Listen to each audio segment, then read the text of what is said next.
Mark, whose name is actually Mike. But Take it away. Also now Matt. And Matt. So Mark and Matt. Yeah, thank you, Courtney, for giving me 2 more names that I never had in my life. Do you know what my favorite thing is? Sorry, I know we're trying to intro the show, but I love in the comments when they're like, I agree with Mark. Yeah. I'm like, totally. Me too. But it's been Matt the last couple have been Matt's. By the way, nobody's wrong. It's just me. Yeah. I just think it's so funny that my inability to say your name, even though we've been friends for 15 years. No problem. But anyways, I'm Mike, Mark, Matt. Welcome to Showmance, the only show on the internet deep diving shows with that much depth, 0 depth.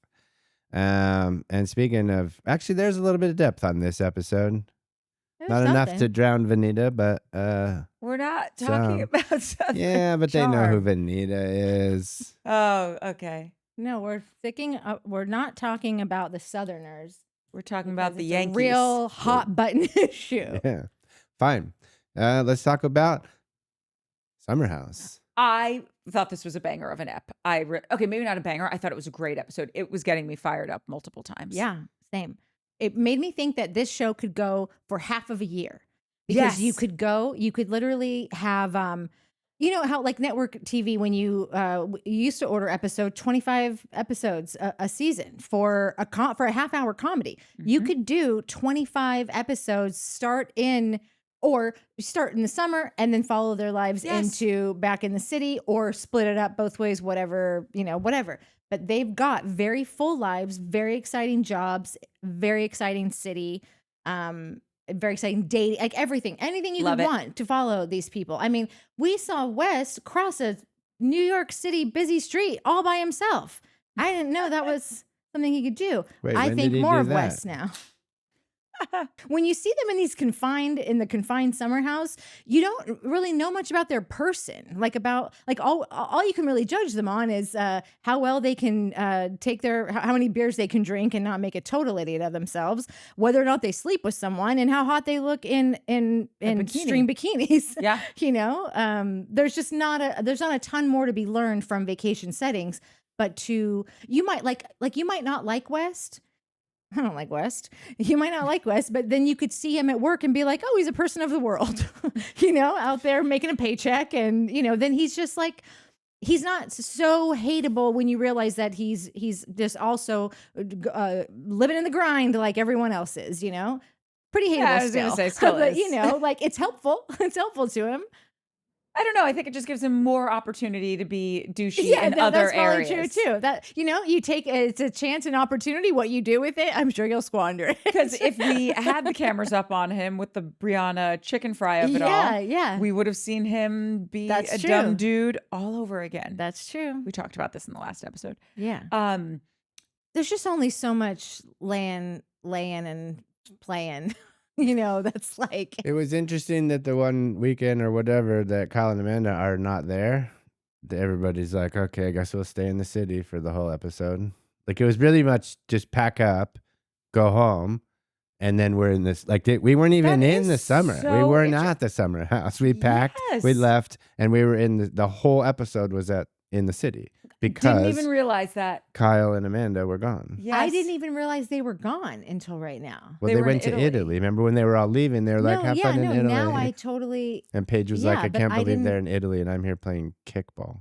You know what would be funny? I'd be is it was just Kyle not wanting anyone to go to the house without him? So he's like, when he booked I'm at the airport and I just realized I have the house key. No. When he booked it, he was like, we won't be there this weekend. Yeah.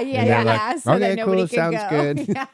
They're like, oh man, I can't believe you're not gonna be at the house this weekend. He's like, oh, actually, we didn't get the house this weekend. Sorry, ciao. Arrivederci, signore. I have so many thoughts on this episode. I really enjoyed it. It sounds like Mike didn't. Well, I didn't not enjoy it, but I think I was just like, I like Summer House again. I've said it a billion times. For the fantasy fulfillment of hanging out with your friends at the summer house. And then we go back and forth all the time of like, do we want to see these people in the city, or is it summer? No, it's Summer House. Like, I'm not saying that is, but like we go back and forth. I go back and forth all the time. Don't. She doesn't. She wants to see them in the city. And then yesterday, we were talking about like, okay, like we've talked about before on this show is, and I think, I don't know who was Nettie or somebody, but agreed that like after 9 or 10 years, like these guys get to a certain spot and it kind of becomes, this might not be fun anymore. This isn't your priority. You're not who we started watching, with the exception of the Housewives, because that's what the show is. Yeah, you know what I mean? Rich bitches from the get. Yeah, totally. And that's the life you're watching, whether they're married or divorced or going through, like that's what we're here for. Present company excluded, but maybe not for long. So these people we've watched grow up, but now they're grown, and I'm rambling, but are we in a point we were talking about yesterday? Are we at that point with Summer House where we're like, okay, cool, it's been fun. We can bring in some new girls and some new dudes to bone or whatever, but like, or we could grow up with them and go back home and watch Kyle at work and watch Carl start his no alcohol bar, which I've changed my tune on. Sorry, Carl. I don't think that's going to work out. I called some sober friends of mine and just asked them. I was not leading the witness, but we'll get into it. I did do our own field research. Okay, look so at you're that. Good. No, we're I journalists. love your investigative reports. I'm here for all of it. They could bring in, I want Summer House. I want Summer House in the city. I want, give me a new spinoff of Summer House, but don't get rid of these people. I think we've got some good people currently, with the exception of Imrul, who for 5 seconds at the top of the episode came alive. This one, literally, was the first 5 minutes of the episode or whatever, beginning of the episode, where he said, "What do you mean, dude? Like with the toe sucking thing and the foursome." He was like, that was very intentional and sexual. Yeah.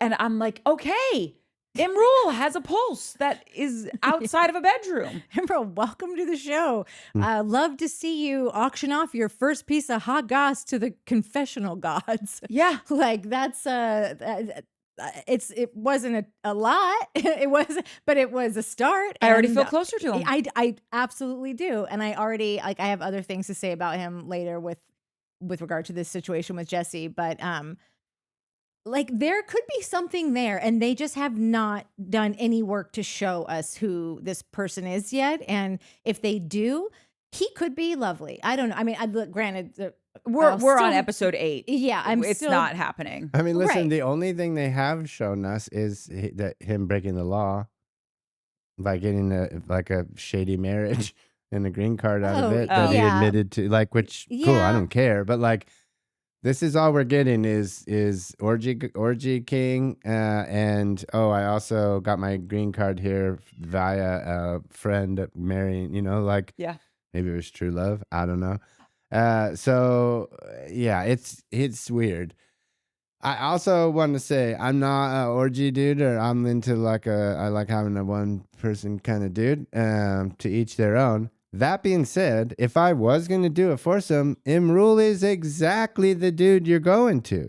He's your gatekeeper. He's the guy. He's your spiritual guider. I'm just never having that. Listen, no, for I'm sure. not either. But I'm not going to someone who's never done it. I'm going to the guy who knows about the sex parties and where to go and all that kind of stuff. Yes, fair point. It's like I'm a vegetarian, so it's like saying I'm going to go to the best butcher in town. Like I'm just not going to the butcher because I don't eat meat.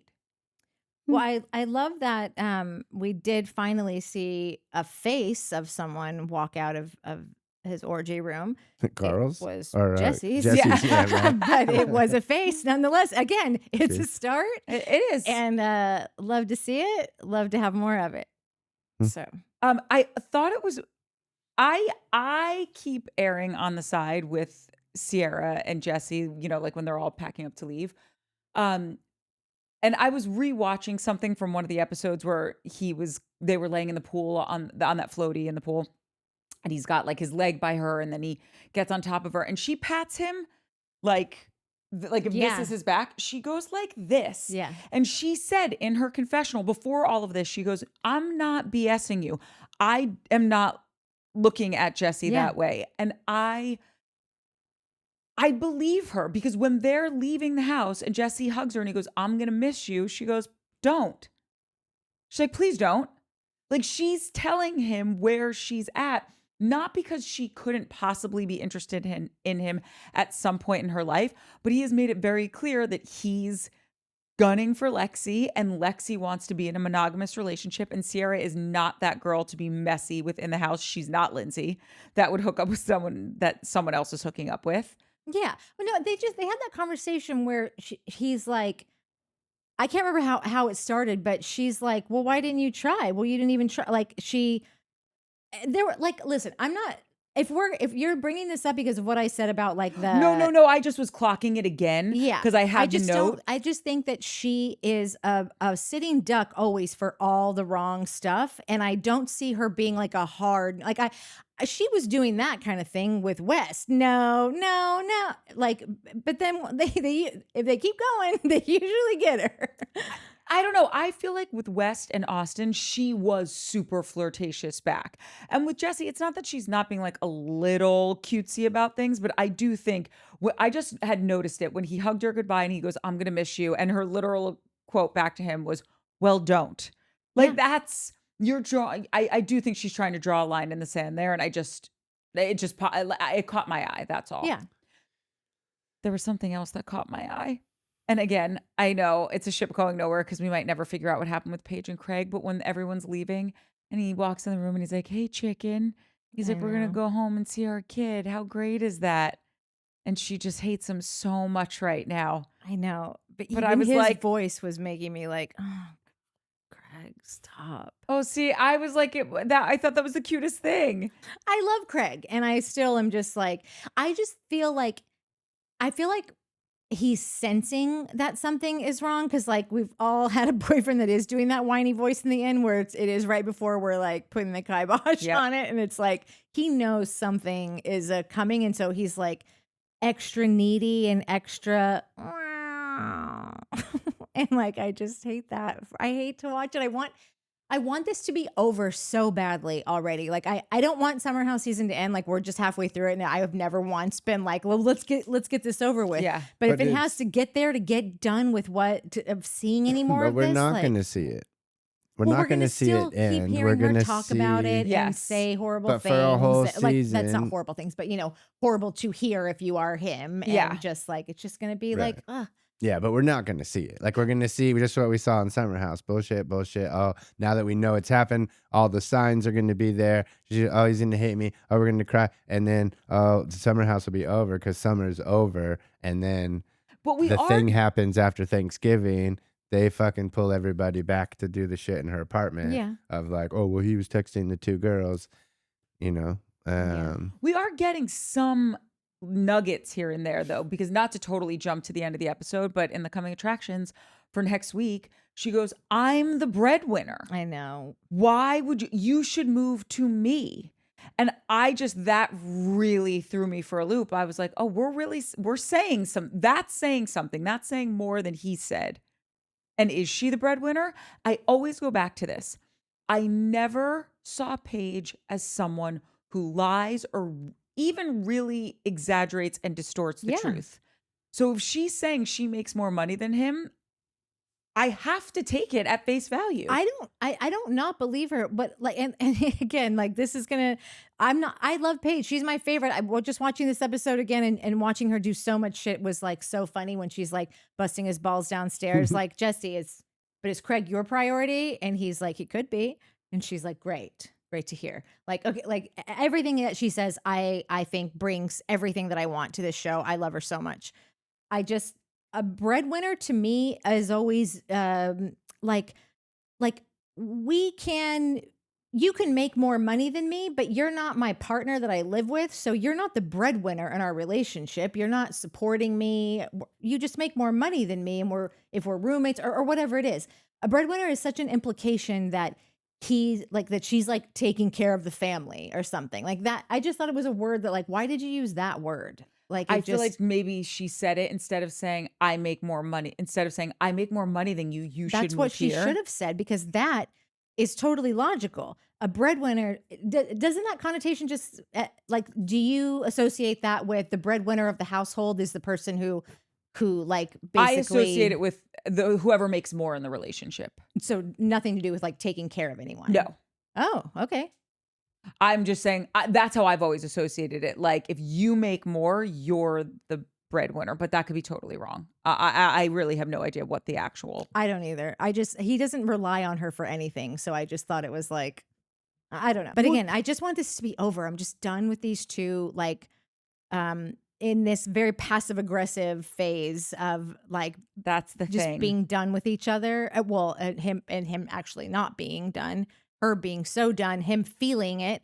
It's clear that he feels like the pull away. And even in the reunion from Southern Charm, he says something like, she didn't come here, she didn't come there, we didn't do this, we didn't do that anymore. She didn't have time. Like it was a very odd situation to be in for a long time, and not like, and then I was nervous and not nervous. Again, it's a whole other thing, but like I'm ready for these two to fucking fly in opposite directions and never look back.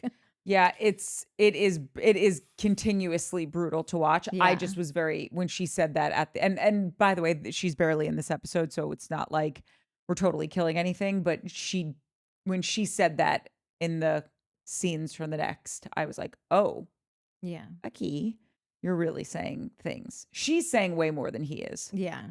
But anyway, because we're going into our journalistic era Yeah. on this show, the term breadwinner, and to preface, I'm with you. I always thought it was the person who makes the money.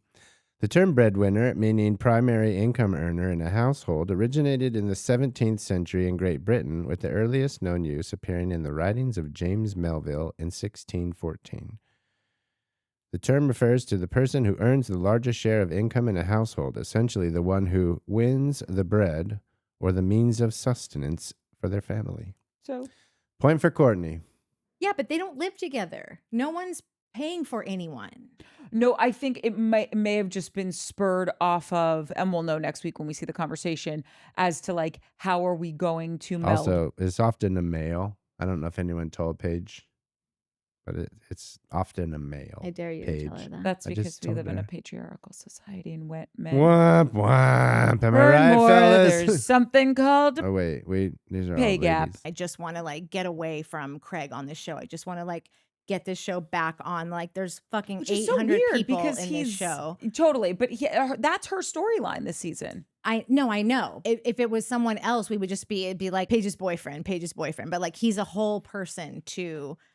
I can't believe how fiery people get about him. Like people fucking Love hate or hate him. Mhm. Yeah. Joanne. Anyone that's like under age 40 is like, this is the worst monster that's ever come on to. How did Paige ever I think even he deal with them represents for like the patriarchy to Yeah, a I lot think of like so, too. 40 and under women. Yeah. But anyway, How cute was it when Paige goes, if we can support Kyle being a 40-year-old DJ, we can support Carl's dream of a bar serving no alcohol. yeah. Okay. Yeah, I loved it. I thought that was another great Paige one-liner. Little zing. Guys, on the way over, I was craving a spritz. Oh, really? Yeah, no BS. Interesting. Anyway. You heard it here. Along with everywhere else, Spritz is better. No, I didn't say that. I just Yeah. said. It is. We already said that. So you could, say it again. It's no. But I don't hate Loverboy. You don't like it. No, You I weren't do. craving a Loverboy on the way over, were ya? I wasn't, but I also didn't taste the Loverboy spritz. In all fairness, we only taste their teas. It's in my cart. The martini one. What's the one? The espresso martini. The limoncello. And then a cosmopolitan, just because it was a build your bundle. And then I got some of the beers, Austin's beers. That being said, probably gonna have to donate some blood. Wait, hold on. But have we found the Loverboy spritz? The limoncello Is the spritz? is a spritz, a wine spritz, Okay. and then espresso martini in a can, and then cosmopolitan. Or we could get a different flavor of wine spritz. There's a few different flavors. No, go with your gut. What do you got going over there? I ordered beer to get here now, and It's not here now. it's been shopped for a million years. Maybe and she's drinking just some. taking I her was gonna sweet time. did you tip her in brewskis? I tipped whatever it told me to. I don't mess with what it says. It says the 10% was whatever it was. Go with God. Christ. I mean, it's two beers. I'm with you. I don't know if that warrants, 20%. Also, as a lifelong table waiter, I feel like the 20% threshold is 20% and above is reserved for servers. That's what I think, IRL too. servers. Yeah. Unless someone was like amazing and really went out of their way for delivery. Yeah. But this, my. How do you go out of your way to get out of your car, grab a bag and get back in your car, drive around the block a couple times, get lost, make a wrong turn? Like, what are we doing? If you haven't noticed, oftentimes when they don't have your creamer, a lot of times they just go, didn't have it. Sometimes they chime in and say, hey, is there any of they'll take a photo of like the thing Options. And be like, anything on here look good? That's great. That's lovely. That person should get 10%. That person should be. For your coffee, the thing that like makes you want to freak out if you don't have it in the morning, like it's, Maybe they should get 15. It does. I mean, I can get coffee anywhere. I can get coffee at work. I'm going to have coffee in the morning. Okay. Oh, because he's not a nice guy. He literally comes home and goes, you drink all my cream. It's a joke. That's our thing. You drink all my creamer. You eat all my whatever. Which is code for... Don't do that again. Did you get some? That's what it's code for. Well, because you drink all my creamer now. Iced coffee creamer guy. Oh, you almost pulled a JT and called her the B word. No, I would never do that. I learned that 15 years ago. Yeah. I haven't done it since. You've never done it. You just one time said something that was about to be saying it, and I was like, I don't think I said it. You. I've never gotten into an argument with a gentleman that I was in relations with that happened. Yeah, no, me neither. I've made it this far. We were not in an argument where I was about to call her a bitch. I think it was like one of those like, oh, sassy bitch or something like something like. I wasn't going to call you. Said a that bitch. I was starting to acting like, and then I was like, I don't know if that's for truth. It is. Guys, we had a great episode of Summer House. One thing that like kind of like overarched for me in this episode, I didn't have a great time with Jesse. Like Jesse's a little more not on my shit list because he's doing whatever he wants, but just like I see Jesse now for kind of like his psychology, like how he's kind of moving through life, and I'm not a big fan of it. And again, nothing he didn't murder anyone, but there's just he didn't look great to me in this episode. Same. And I think that I realized that it pretty much started off with when Emerald comes out and he's like, oh, Emerald, do you want to sit down and we can ask you questions that are unrelated, that are completely unrelated to you being an orgy beast? But Jesse is so interested in this life, but he is a nice Jewish boy. I'm sure that his mother has told him this is not the life for you. Yes, this is yeah. And so he's fighting. He's got an inner turmoil with that right now, and he's exploiting Emerald to be what he's. Listen, Emerald exploits himself, but like, yeah, he is. But what I'm finding is that like you're super interested in something that you're not comfortable with, and you're making it you're just the way you're playing off of it is it just is very weak. This is Jesse's through line this season. Yeah. So even with all of the Lexi stuff, the Sierra flirting, all of that, he's constantly riding the line on things and not just out and out saying, oh, hey, Lexi, I was in the room when Emerald was about to have a threesome and someone sucked my toe. Or he is talking to the other girls, asking questions about his relationship, but maybe he's also trying to like flirt with Sierra by way of asking about Lexi. So he's really not being totally forthright. Yeah. Across the board. I just think that's exactly. His he's walking this line, and he went into this in pursuit of Lexi. He went in being the one to say, oh, how's my girlfriend doing today? Oh, said I love you in his sleep, which was, whatever. It could be jokey. Or it could have been like the middle of the night. You like hit each, like you realize you're in the bed with this person and you like pull them in and you're like, oh, I love you. Good night. Yeah. Could have been like that. All those things. So everything I'm going to say about Jesse today is like that it's not a capital sin or whatever. What did you call it? Not a capital sin. What cardinal sin? You're not going to be capitally punished for this cardinal sin. Yeah. But I've said this from jump.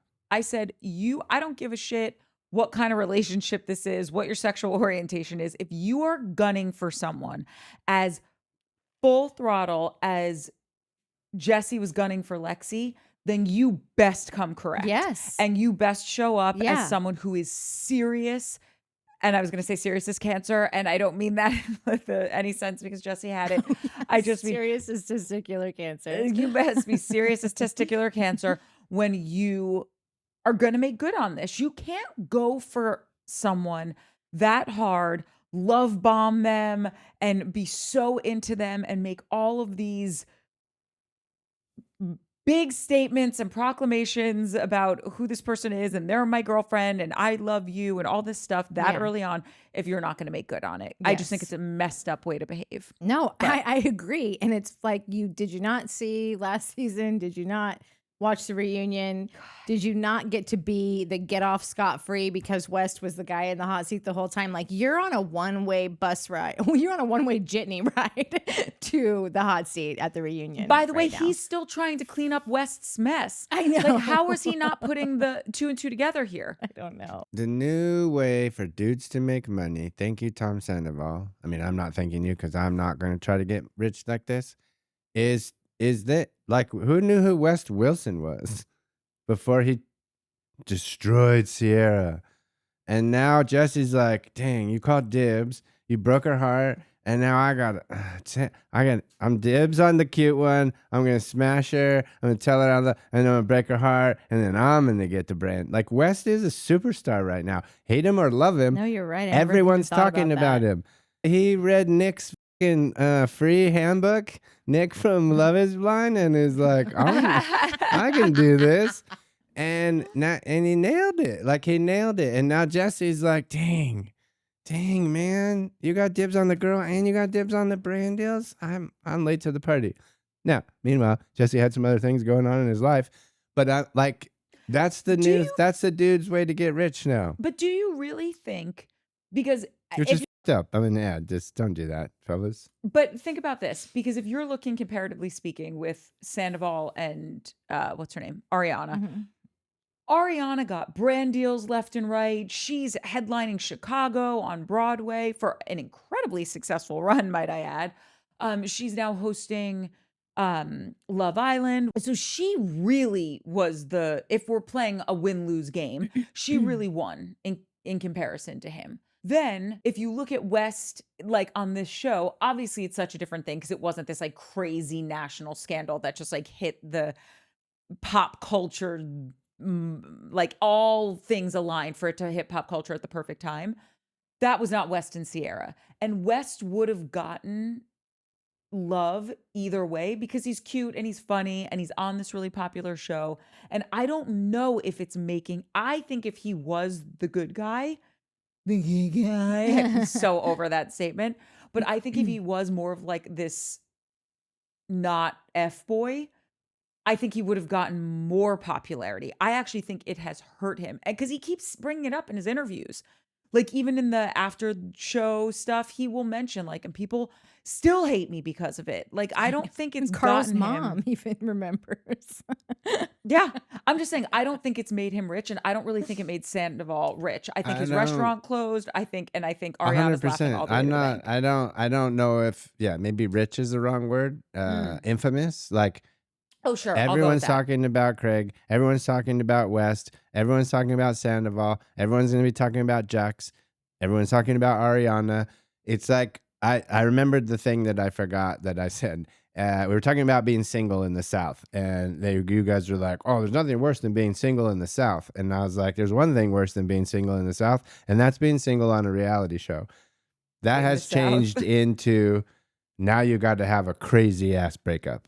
A crazy ass relationship that goes to shit on a reality show. Cause like just being a couple is not cutting it anymore. Yeah. Now you gotta be a couple and then, oh, he did me dirty. She did me. I can't believe she did that. Oh, she said, well, I'm not saying it. And now, cause that's the drama we need now. We're over these perfect couples. Tom Sandoval is on a redemption tour. He's on the cover of Us Weekly. I think it's Us Weekly. And it says, are we still mad at this guy? Or something like that. Yeah. He went on Nick Viall. Perfect answers. Anytime, actually, also, they asked him about, Nick asked him about Lisa Vanderpump and what his take was on how James Kennedy did what he did, and Lisa Vanderpump hasn't really said anything. Wait, what did James do? James Kennedy? Yeah. He he got arrested for domestic abuse. Sorry, I thought there was something new. She says that nothing happened and it was a miscommunication or whatever. But wait, his girlfriend? His girlfriend said that. She did end up breaking up with him, but she ended up saying like, oh, was what they said happened didn't happen. But like, she didn't say that for months. I feel like it was maybe months. Yeah, I think so too. It was a very odd amount of time to let go by to not say what is in that police report did not happen. So I don't know. And go with God. That's, allegedly. However you like, if you're victims, do whatever you want. Like, I'm not here to tell you how to, especially how to operate with the press, whatever. And then he wouldn't answer about, he would say about James and about Jax. He'd be asked about both of these things and he would say, you know, they're going through a really hard time. I'm sure both of them are doing their best. And I heard Kate Riccio say, she commented on the Files interview after I saw it and confirmed what I'd already been thinking was like, this guy's had some media training. And then it's about damn time. Yeah. And then I think he's going to be doing something else soon that we'll talk about once we know if it's true. But I think he's just on a little tour. I think Tom Sandoval's trying to make a comeback. Well, Tom's also for hire because his show got canceled and he needs to make fetch happen. Yeah. So, but I think he put some money into a team, which would have been helpful yesterday. So our first real big scene is when Jesse and Lexi have their hot date. Yeah. Again, I feel so. I'm not going to say it. Sorry, because I like Lexi. No, I don't know why she wears these clothes. Why are you wearing a tissue all the time? Like the whole thing about this that bothers me is not what she's choosing to wear. It's when she's choosing to wear something that will not stay put. So she cannot move like a human being without having to go to hold. Like, and she's not making any sudden movement. She can't even look to the waiter and order without holding the side of her dress. Like that has got to be. Like, I know that even when I just wear something that's too tight and maybe I'm a little chubbed out that month, I'm like, oh my God, I'm so fucking uncomfortable. Yes. Like, I just shouldn't have worn this. Totally. Like I should lose the 5 pounds or don't wear these jeans anymore. Like, it's pretty like, and that's what I feel like with her. Like, you're trying to wear something that is just problematic and like, I think where it also really offends me is it's just bad style. Like, it's not, you're, and the problem here is, it's not like you're on the Jersey Housewives, okay? Yeah. Where like this style is dodgy at best. Yeah. And I'm from Jersey, so I'm allowed to say that. You're on a show with girls who all can really dress. Yeah. And so here comes these great looks from all of these broads. And then we've got you and your pastel tissue. Yeah. And it's just not bringing it for me. It's always like she's coming straight from the shoot that she just did. Where if you're at a shoot, but it's like a fashion this way. But it's like a Fashion Nova shoot. Like it's not actual. What's a Nova? Fashion Nova. Have you never seen this? It's like all made in China, like club, like everything's out. We don't know if she you're looks coming very or going. Euro. Like she does not. I know she's Canadian, but she looks like. And what's up with the lip liner? I think she's just stuck in like bad trends. Yeah.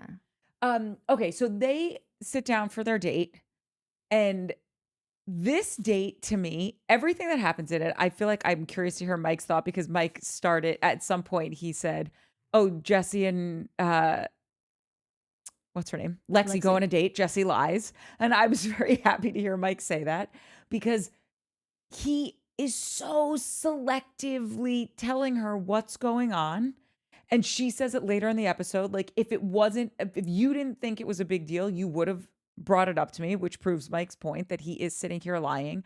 And it also annoyed the piss out of me that in this dinner date, he asks her to be exclusive. Yeah. And then when he's sitting at Carl's event that we need to break down because that was a wild thing to witness. I know.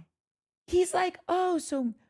yeah, we dabbled in, like, maybe it got brought up. Like, he's being so coy about it. And it's like, shut, Jesse, tell the truth. He's just also an attention whore because he always ends up telling you everything. Like, he does. It's not like he's got some, like, no, I'm not going to talk about it or that's a private thing. He tells you all about how she really wants to keep this private. I don't kiss and tell. Yeah, we totally banged. But he doesn't tell you how it actually went down. He didn't say, like, oh my God, like, yes, on our date, I asked her if she wanted to be exclusive. Yeah. He made it sound like it kind of got sorry. It kind of got brought It's up. already been rotten. It's been rotten, okay? Like, it kind of got brought up. I don't know who said it first, but we both decided that let's try it. That's not how it happened. Yeah. You asked her. You showed up with a huge bouquet of flowers, like she just won Miss America, and you asked her to go steady. Yeah. But that's not how you're putting it out into the world at all. I felt like he did that almost as like a, let me just get ahead of what's about to maybe come out. Like, I'm just going to lock this down right now, because it just was like, I don't know. It's just awkward when you take someone to dinner and then ask them to be exclusive with you. But then he said, and he did not need to say this because they were still in, if you're a person who's into gray areas, and I could be if I like you. So like, if I'm rooting for you, then I'm going to find the gray area and try to debate it. But he didn't need to say, he could have just said, I would love to be exclusive with you. She agrees. And then he adds, because I've been exclusive with you since I met you. Like, you didn't need to say that, because now you've made it. The lady doth protest too much. Well, but you've actually lied now. Yes. Like, but he like went that extra mile. Like, he's just stupid. This stupid kid that's like DRD. dumb and full of a word that I'm not going to say because it makes me want to barf. No, but it's your mom's acronym. Yeah, DRD. It's dumb. Mike. Right? Huh? I mean, you don't even spell R with, you spell it with A, not an R. So who's the dummy? But yeah, I mean, Jesse is bumming me out. I was so ready to be like, have a good time with West and Jesse this year, and kind of forgive West and get over it and just have fun. And now Jesse's just blew it. But then I'm also like, this is all TV stuff. Like, this is all just lining up to be dumb producers being like, you know what would be great this year is if you do that and then break up with her and then tell her you love her. And then at the park we'll be like, oh, but it wasn't serious and I didn't know I hurt you. I'm so sorry. It won't happen again. It will. It's going to. Like, so I don't know. I'm upset at Jesse right now. Jesse and I are in a fight. Yeah. Does he know? No. Okay. I don't have his email. I'll DM him. The next chunk of the episode is vacillating between Carl's stuff with Softbar and, sorry, I don't know why every time I say it, I just get a little twitchy that I just am not the biggest fan of the name, even though I love the logo. Love the logo. I think it's a great logo. And I am rooting for Carl, but we'll get into it. It vacillates between Carl's Softbar stuff and the Jesse of it all at the event. So can we just, should we be worried about Sometimes the I person screaming? literally think that. I literally hear somebody screaming outside, and then I'm like, one day that's going to be me screaming, and no one's going to like, because And Mike's going to be in here just Los shrug. Angeles, and people are just going to be like, oh God, close the window. I'm trying to watch my shows. And I'm going to be like, help me. So okay, can we just dive into the going? because we To which can't one? go back and forth. So can we just dive into the Carl of it all first? Yeah. Yeah. Okay, I love the logo. I just have so many questions about, yes, still the concept, because I did do some field research. I called a bunch of my friends who are sober and asked them about this. But also, Carl, why New Jersey? And again, I'm from New Jersey. I have such pride from being from New Jersey. Why are you throwing the soft launch for your soft bar at a home in New Jersey? Rent out a place in the city. Yeah, Your bar is going to be in New York. Why are you schlepping everyone to Jersey to do this? It really it made me think that I had misheard that this whole thing was taking place, that the bar location is Brooklyn. It made me think like, oh, this is, I guess it's not, maybe their first location is in New Jersey. Like, it just, go on. It's probably because his partner has a beautiful home in New Jersey and it was free and they could bring their cart there and do all their stuff there. I get it. I'm a business owner also. Like, you got to be crafty. That ain't the way to be crafty. There is a saying, location, location, location. Yeah. And it's a saying for a reason, because people don't want to be schlepping all over the place to support you. And they're going to do it because they're on the show and they also love you and they want you to succeed. But you don't want to start off by making, in my opinion, these massive asks when it's already a massive ask because you know the rest of your cast isn't sober and they're all leaving this event and they're all going to go out for a drink. Yeah. And that's fine. You can open a dry bar. Like, that's totally your prerogative. But you're just anywhere that you can make a mistake, it seems like you're making a mistake. Yeah. The name seems a little weak to me. Yeah. Then you're doing your soft launch in Jersey. And I love Jersey, but this ain't the place, bro. You know, I think everything was kind of out there when they were asking all the cast members, like, what do you think about what Carl's doing? And you could tell Carl is so loved. Yeah. Everyone was saying, like, I just want Carl to succeed no matter what it is. I want him to have a win. Every person said the nicest things about Carl. But then when the producers were prodding a little bit more and they said, you know, but what do you think about his idea? Every person basically was saying, this is ridiculous. Like, what are we doing? So, like, I'm with Lindsay now. Like, get it together, bro. You're not a business owner. You bought a fucking Sprinter van and you put some taps in it. That's where your $100,000 probably went. That was the dumbest thing ever. Like, I'm with Lindsay. I'm frustrated with Carl. He's just talking, and like she said, don't invite me to a thing where you're going to talk about doing a thing. Do the thing. Yeah. He's not doing the thing. So have the He's soft opening be at the bar. I remember it too, and maybe I misheard it, but like I feel like he was like, oh, in a few episodes ago, he was like, oh, we have a location in Brooklyn. Cool. Why aren't we at the location in Brooklyn then? What are we doing? Why do you have a van if you have a location in Brooklyn? Was the van at the paint shop in Brooklyn? Is that what you meant? Getting painted? Is that was the location in Brooklyn that you had? Because you don't have a location in Brooklyn. And January 2025 passed like 3 months ago. I haven't seen any location opening on the Instagram. Wait, it's still not open? No. I haven't seen it.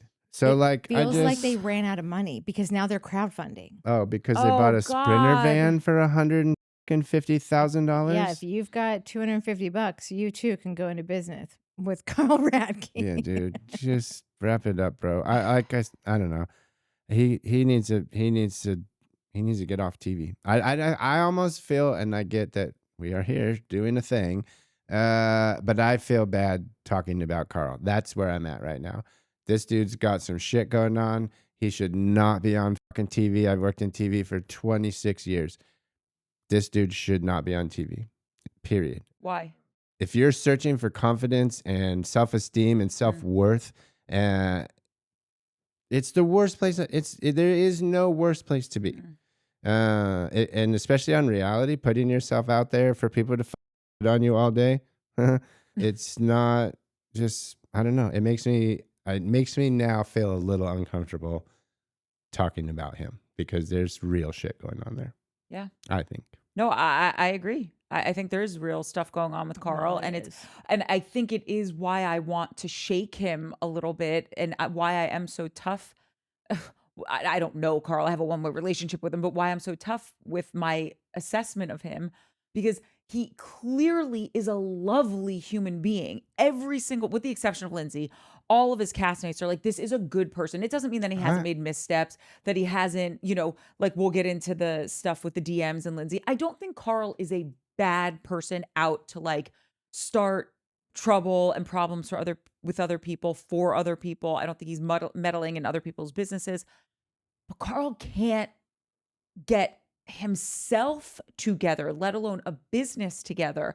And it's not a good idea. I'm telling you, I called sober friends of mine that I'm like, would this be something that you would frequent? Is this something that and listen, you talk to 5 sober people. That's not canvassing the world, asking every sober person in every country, is this something that you would want?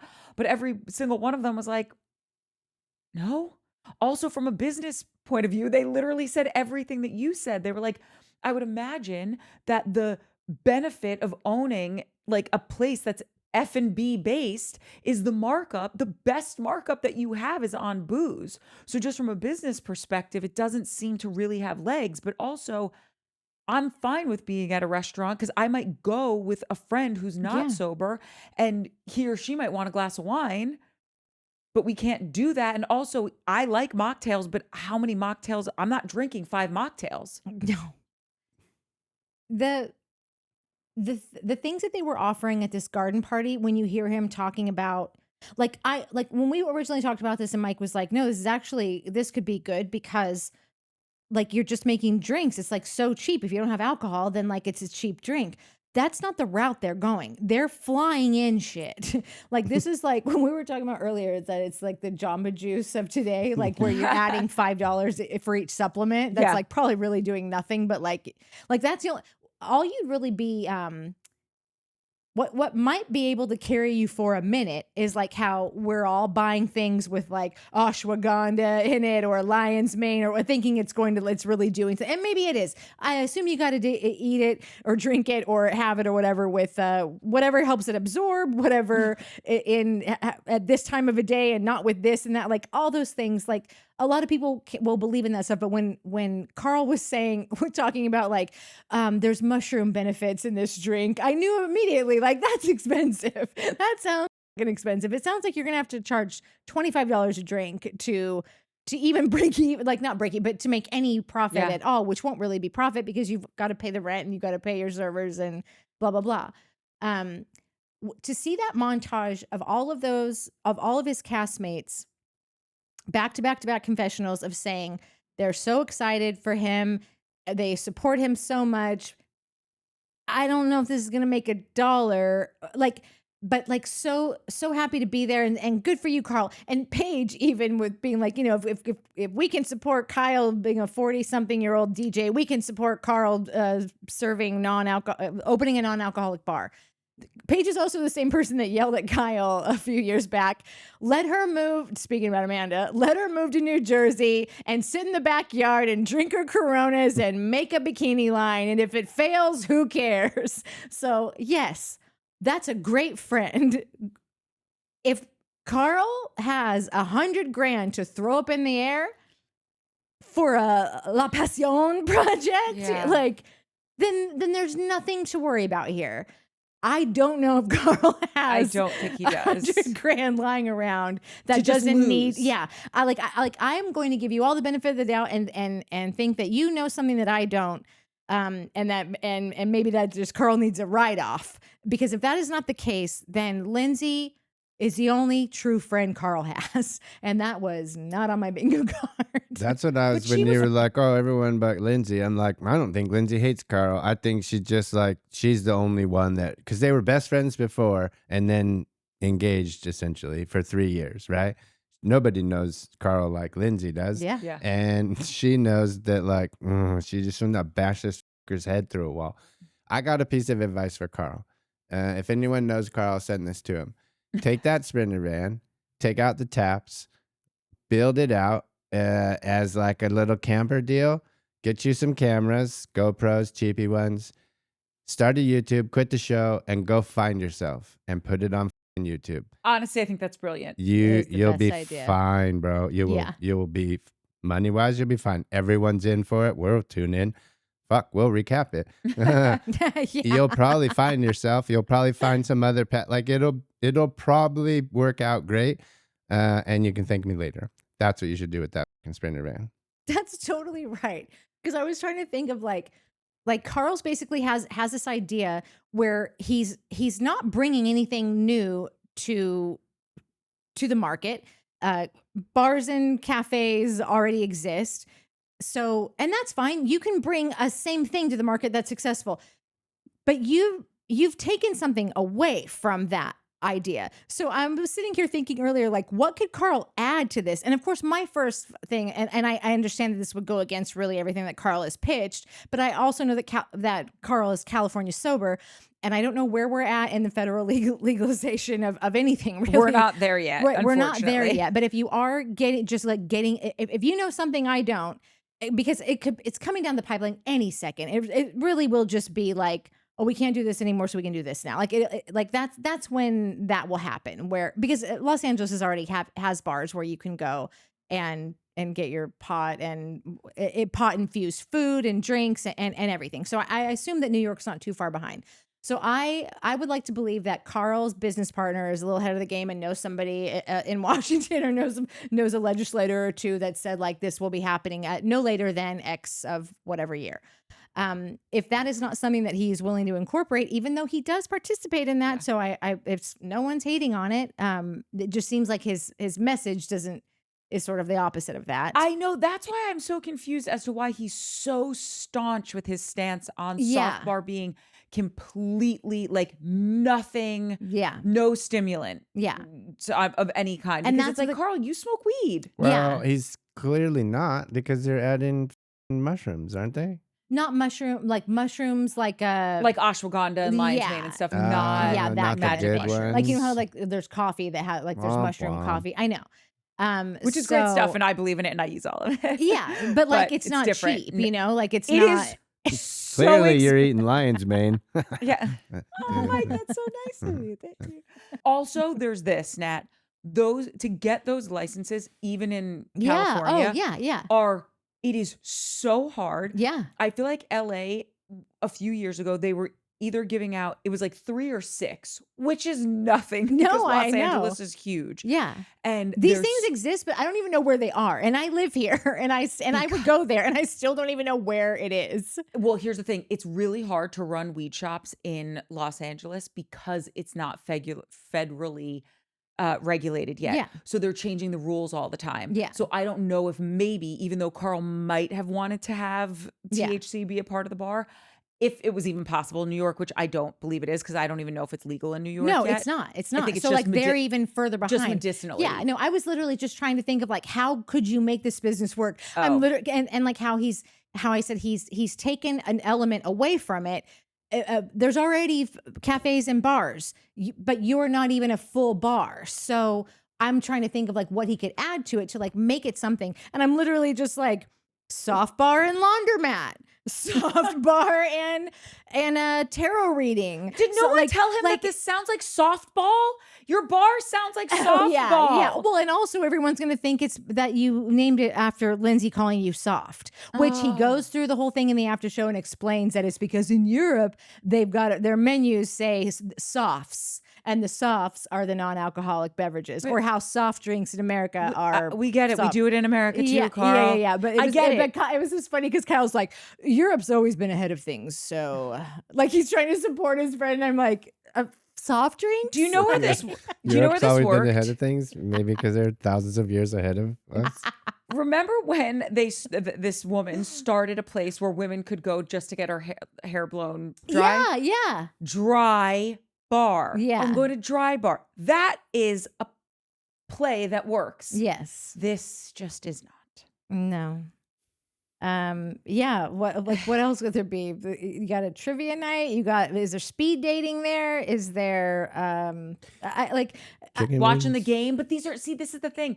These are all things that if you are going to go watch the game with a bunch of your friends. Yeah. And I have a lot of sober people in my life. Okay.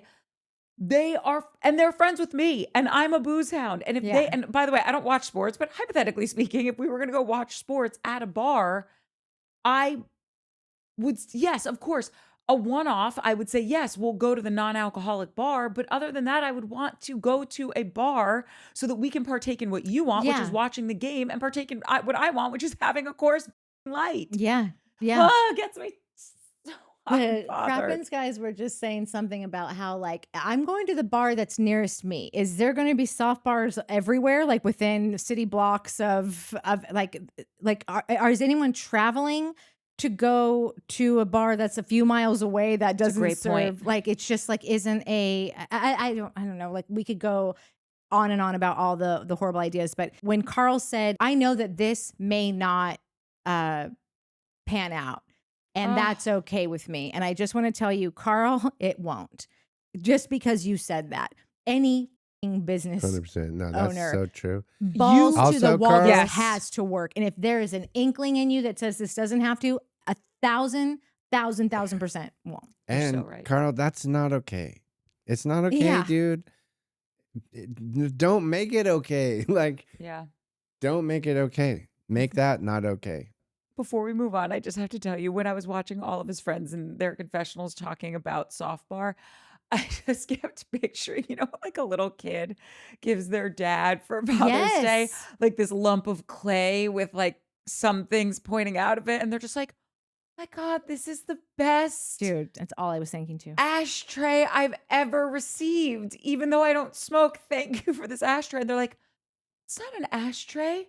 It's a tie holder. And you're like, that's what I meant. Like Yeah. that's you invented a thermos that opens from the bottom. Yeah. Like I don't understand what's I know. going on here. If that montage of confessionals funny. didn't tell you that like your friends are deeply, deeply concerned about you, I don't know what could. Like this is a business you have dropped $100,000 into. It is not okay for it to fail. You heard it here, first, middle, last, whatever. You heard it here. It is not okay. Don't do it. Lindsay was right. Lindsay. For the record, I know we weren't doing this show last year, but I did say to both y'all, I was like, she's not wrong to say that. No. Even in the best of times when you are serving booze at a restaurant, you have a celebrity backing it, whatever the heck you need to stack the deck in your favor. It is so hard to open a profitable, successful restaurant that can sustain itself. It is one of the hardest things you can do as an entrepreneur. And Lindsay represented a huge many restaurant group. Yeah. Like she'd be the one person that you could ask this question That has to. institutional knowledge It's on like, how no hard go, this is. bro. Yeah. I think she said something like, oh, you're serving soft drinks? Do you get a hug with that? Oh, God. Do you get a Yes. hug with that? Oh, God, Carl's guys. like, he wants pregnant women to come. He wants pregnant women to be a part of this. It's all inclusive. 2 for 1. Do you know all pregnant women want is just to be able to have like a sip of their friend's wine? Yes. Oh, yeah, exactly. Or it's like, I'm in my 5th trimester. The doctor said I could have a glass. They do it in Europe, Carl. Yeah. Remember, they're ahead of things. Okay. Anyway, Carl, we love you. We're We rooting love for you. And Do Mike's idea Yeah. about clearing out the van. oh yeah, 'cause oh no, that's a that was win. The other thing I was thinking was clear out the van and put pedals on the bottom of it because everyone's gonna, those like tourist things where Yes. it's like people are like biking and drinking. Well, they're gonna have to work off that like 900 grams of sugar that's gonna be in each one of those Those drinks. artisanal. So yeah, if you want to combine this with a tourist bus or pedal bus, like that's something.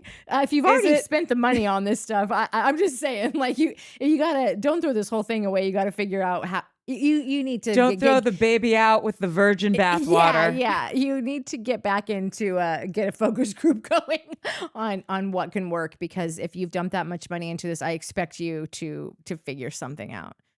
Do pop-ups, do write-arounds, do whatever, like something, because it's just not a good idea to just like let this go and be like, well, I tried, because your whole life is well, I tried. But if we want to know how Carl became, you look no further than when you meet his mother, who Lindsay was mean to her too. She's had a really rough year because of the Lindsay stuff. She's still not over it, but she's working on it. These two miss their calling to work in government. Like just the progress at the speed of snail. You're so right. The apple did not fall far from the tree. With his Yeah, mom. when all we heard from her was literally 5 lines that we've heard from Carl about every single situation in his life. Working on it, not over it, really hurt by that. She was mean to me, that Lindsay. But here's what's interesting about that, Nat. It's been that way with Carl and his mom from jump, because when Carl started the show, it was his parents' divorce. And then it was obviously his brother struggling. And I'm not saying any of these things are not horrible, heartbreaking things to go 100%. through. And then the Lindsay stuff. But what I am saying is we've gotten to know you and your family over the course of 10 years. Yeah. In 10 years, there had to have been something that is wonderful to highlight and to be excited about. And yes, I know that she met this really great guy, his mom did, and they got married, but he couldn't make it to the wedding because of COVID. So it's just like, we're never seeing that stuff. And I really just don't believe in like the edit, just because I know people who have done reality TV shows, and Bethany Frankel, who I live for, always says like, they use what you give them. Yeah. And so I just think if you're constantly giving them like wah wah, they're going to show wah wah. It might be out of order. Yeah. It might be a little sassier than you actually were, but that's what Yeah. they're using because that's what you gave them. No, agreed. Yeah. Can we get into the Jesse and Lexi of it all at the garden party? Yeah. Yeah. It Don't forget though too about Jesse and West's arrival and just like watching these two assholes walk in like basically matching cream colored linen outfits, like on Night at the Roxbury. I want to start hearing, "What is love? Baby, don't hurt me." Yeah, Mark. Yes. Mark, I broke the window again. Yeah, I think we covered it a little bit earlier. I can't remember. It's all a blur, but like where I'm getting super annoyed with Jesse is just the lack of transparency. And when he sits down with the girls to say, oh, yeah, it got brought up. We talked about exclusivity. It got brought up because you showed up with her Miss America flowers and asked her to be exclusive. Yeah. And that's where I'm now fully annoyed with you. And I guess we could probably just move on to the kickball scene because that's our next chunk if nobody has anything to say, because that's really my big issue with Jesse and everything he said happened to the girls. I love when he tells Paige, no guy on earth wants to just be. I don't think any guy just wants to be with just one woman. No, I don't think any guy's excited about being with one. Like, yes. Yeah. And I just think it's hilarious because he just left the house, literally, where Craigie Beast was. Does he just call everybody Beast at the end? Is that how Orgy Beast came along? Like, isn't that such a...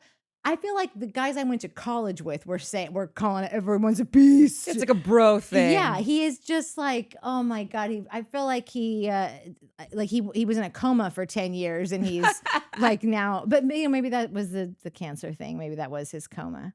Or maybe it just is still a thing and we're not in college anymore. We don't guess, but like, by the way, now there's Jesse. He's 31. Yeah, exactly. He heard it from Lexi and yeah.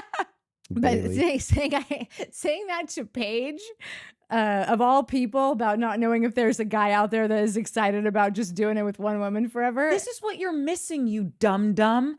If it's the wrong person, no, you don't want to be putting it in them forever. You don't even want to be having dinner with them forever. But if it's the right person, like you two, like even against all odds, the fighting, love is enough, all the things, you still want to just come home to Nat and Nat just wants to come home to you because when it's already home. You want to come back into the living room and be with Mike because when it's the right person, that's what it is. It's just so immature. I know. He's just in such an unattractive phase of life. Ugh. Really, for anyone, aside from a girl like Lexi, who, again, I will always see as a 16-year-old girl with a fake ID so she could start modeling early and make money. Like, she just, to me, is a little baby dumpling face. And it's like the only person that would, like, listen to Jesse and be like, yeah, what he said. But then she says things that, like I said before, where you're like, oh my God, this girl's got a head on her shoulders. Yes. Like it opens with her, and I think she might have said it last week, but like, I don't need a dude making me feel bad about myself, especially the dude I'm dating. Yeah. I was like, yeah, fucking get it, girl. Totally. Like that, yes, 100%. And then when she was like, oh, my friend died, and now I'm like, I'm gonna jump in. If it hurts, it hurts. It's better than not getting hurt. Like she says things that are so past her age and I agree. I look at her, I'm like, oh my God, I shouldn't, didn't someone go to jail for this? Like, and then she says shit that I'm like, wait a second. When they're in the park having that conversation that we'll get to, I had the same thoughts that you're verbalizing. Like, no, she does have a good head on her shoulders and she is intelligent and whatever, but can we just not leave this mocktail garden party without just repeating the best line of the episode, which for me was Gabby when she goes, who have I pissed off in the universe where in the same week I have to go to New Jersey and play kickball? Oh, sorry. I guess that's the segue into our kickball thing. I was like, she said it in her confessional. Yeah, she's like, where I have to go to New Jersey and play kickball. Yeah, it's a big bummer. So Lexi has a thing where, like, we've talked about it before, where we love how, like, these young kids are like verbalizing to the people that they're dating, like, here's my ground rules, here's what I'm looking for, which like we never really did as kids. I don't think we were just like I always say, hooking up behind an orchard tree down at a levee with a pack of Natty Ice, like spilt over Natty somewhere. Ice. Yeah. Natty Light if it was almost prom and you were trying to fit into your dress. Like when she's making her timelines and saying, I'm only good with this. And I love that she's vocalizing all that stuff. It clearly doesn't matter because now Jesse's essentially just gotten into a relationship to have sex. That's what I've decided. Like he was like, oh, Seems okay, it. I'll do those things that you said. Again, if we're looking for gray For areas. one weekend, and Yeah. I didn't even do it. Yeah, exactly. He's like a puppy that pissed on half of the pad. Yeah, yeah. But like that counts, right? I'm housebroken. Yeah. You're not. And so Paige says something like, I understand these timelines she's doing. I did all that too. But I just want her to know that like if it's the right person, you don't need those things. And it's like, yeah, 1,000%. She's totally right. Even though I am glad that she vocalizes those things, Paige is totally right. And I think that Lexi knows that too. But she's doing everything she can to be a responsible girl while getting involved with this guy that she can't quite get a grasp on. Like, it's just like all sorts of flags, but like weird flags because he's super nice and like really met my parents, brings the flowers, comes to dinner, wants to be exclusive. We talk 1,000 times a day. Like she knows that something's not right. But she's not around to see it. But she's not around to see it. But I think she knows something is like this. Either this is too easy or this is too Her fast. spidey Or sense like is going off. So she's doing those timelines and being vocal about those expectations because she doesn't want to miss out on him. And it's like, you're not missing anything. He should not want to miss out on you. Yeah. You're the prize. Girl. Yeah. And so this is just another one of those things where we talked about before about, you learn all these things are just like learning, like she will carry this into her next relationship and know that like her timeline doesn't mean dick all to like what, like she can't control what's going to happen. You have to make decisions based on really getting a firm grasp on the person. If you don't have one, then like you can still go forward, but you don't know what's going to happen. So she's gonna be fine. This is gonna be such a blip that's just over. Like I feel like this is gonna be over any second. Like they got a couple more episodes, and then I feel like. How about this? It's terminal. The relationship's terminal. I don't know when it's ending, but it's terminal. Yeah. Well, I think it Little Red or somebody went on Jesse's Instagram like in the last week or so and was like, yeah, there's no pics. They're together. So yeah, no, I don't think that they are because he also and I can't even remember what the name it was, but we had a clip in one of our shows several episodes ago of him in the recording studio singing that song that I was like, it's kind of a banger. And then he released the other one, which was not at all. It was so dumb. But he finally did just release the one about that's basically saying like, oh, keep me in your back pocket. We can fall in love for a minute and whatever. But he put it up today and on TikTok and captioned it. I can't remember the girl's name, but let's just say it's Sally. Really curious if Sally likes this new drop. Like, so whatever girl, it's just like Jesse flirting and being, oh, I'm going to put her on my TikTok. And some Sally girl out there, whatever her name was, is going to be like, did you guys see? Like, there is no teaching these guys anything because there is a plethora of dum-dums out there that are just waiting for the Jesse Solomons of the world to just come and do whatever. Them. Yeah, to do them. The one thing is that people like power and money. Guys like it, girls like it, and we'll go to it, and we'll do dumb things to get a piece of it. Yeah, but she's not powerless. She's hooked up with really successful, well-known dudes, and she's got over 1 million Instagram followers. What does Jesse have? I have to say, that. I've said this before, but I don't know if I really made my point clear, and no one will care. But like, this guy is not attractive. He's got. We make fun of Carl's teeth. That's what it is. He's a giant mouth of teeth, and is like he's always like, like it's just he's always got this like open mouth, weird smile, and he refers to himself in the third person all the time, and he's always wearing weird knits with a wife beater and like hair coming out the top of it, and a J that's in an old English J. Probably his dead grandmother gave him. No, his also is have an cheesy. It's like silver. His is like a medallion Yeah. almost. Like it's just like, yeah, it's like giant and thick. Not that I wouldn't want a giant thick gold, but it's different. All I'm saying, and none of that can make it, I know. So you can lose it again. You lose one necklace and one pair of sunglasses. That's and a it. pair of earrings. What earrings? And some diamond earrings. That didn't happen. Oh, I found it. Oh, convenience. Okay, wait. Just really quick, since we're on the Jesse stuff still, he said something in his confessional that I was like, that makes no sense. He said, I don't even want to be in a threesome. Obviously, you could just basically like, that's so easy to assume. And it's like, wait, I know. I'm sorry, that's actually not easy to assume because when your roommate was having a threesome, you went into the room, stayed in there for 37 minutes, took your sock off so someone could suck on your toe. So why would we assume that you don't want to be in a threesome? The only thing that kept you from being in that actually foursome is the fact that you were trying to be a quote unquote good boy so that you could bang Lexi next week. Why would we assume that? It's the least obvious thing in the world. I think there's more. There's that quote of him is actually saying, I don't want to be in a foursome. If I'm going to have a threesome or a foursome, it's not going to be with Emerald. The way he said it, in that moment, I realized he's got an issue with Emerald. He's not a fan of Emerald. He finds himself to be on a different level than Emerald. He said it a couple times, and then when he talks about Emerald, when he says his name, I'm like, yeah, I didn't know what Emerald's name was in the beginning too. I can't remember what I called him. You called him Emerald, but isn't it Emerald? I'm clearly still calling him the wrong name. But when Jesse says his Emerald. name, when Jesse says it, he says it like like he's saying it like I don't want to insinuate anything that's like horrible, but I get the vibe that he thinks that Emerald's this guy that does God knows what, and like he wouldn't be a part of that. The only reason, there's two things that happened this weekend that he's still under the impression that he's this good guy.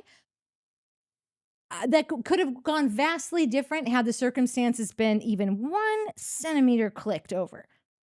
Number one, if he doesn't want to get in a threesome, foursome, whatever, with a dude involved, whether it's Emerald or a different dude, if he would have walked into a room with just two banging chicks, closed the door behind him, and they were wanting to get weird, that would have happened. 100%. If Sierra, when he slides on top of her on the raft, if she, instead of doing, oh my God, if she would have just stayed face forward and let her arms lock, they would have been making out before I even finished a sentence. Like both of those things just didn't go exactly the way.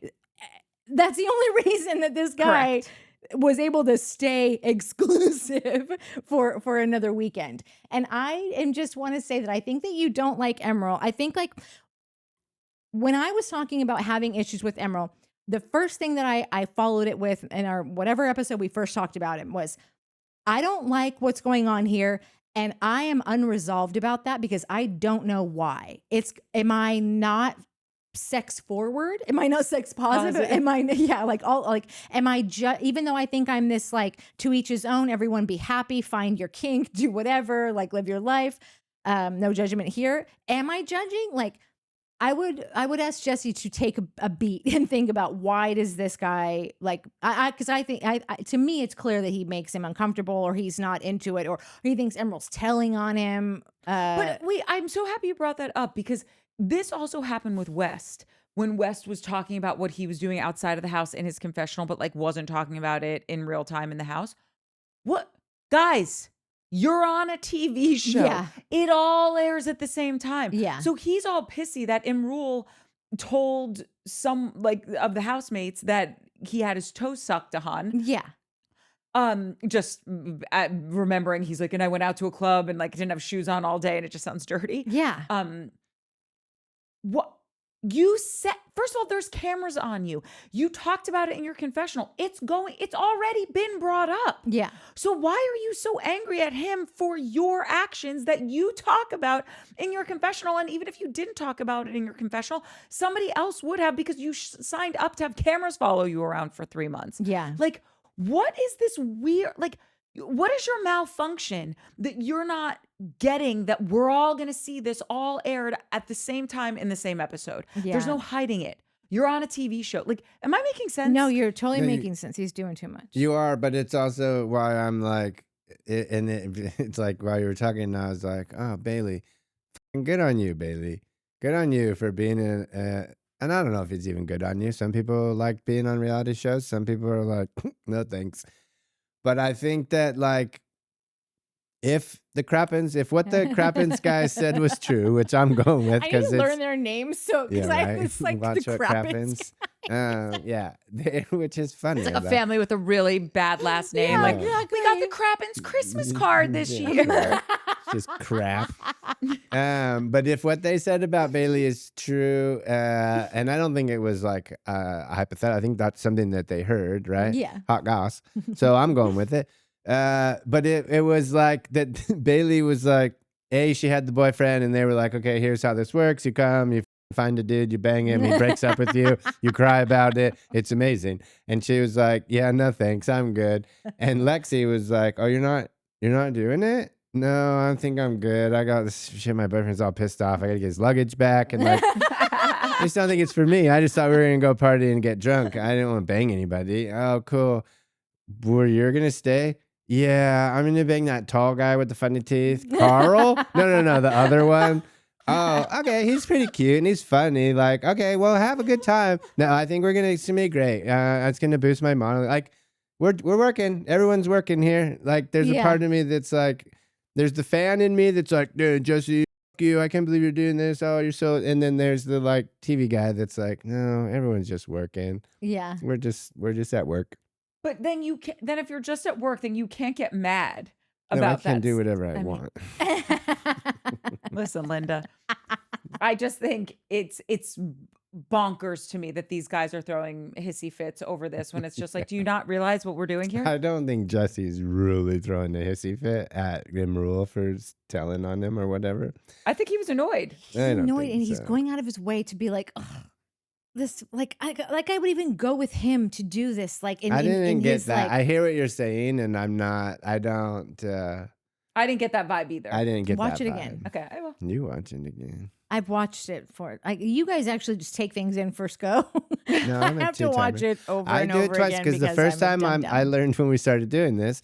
So this is also another thing. I moved to LA. I wanted to write movies as a kid. So you watch movies, you love movies, they're the best thing you ever have. And then you learn how to write a movie, and now movies fucking suck. And that's just the nature of the beast.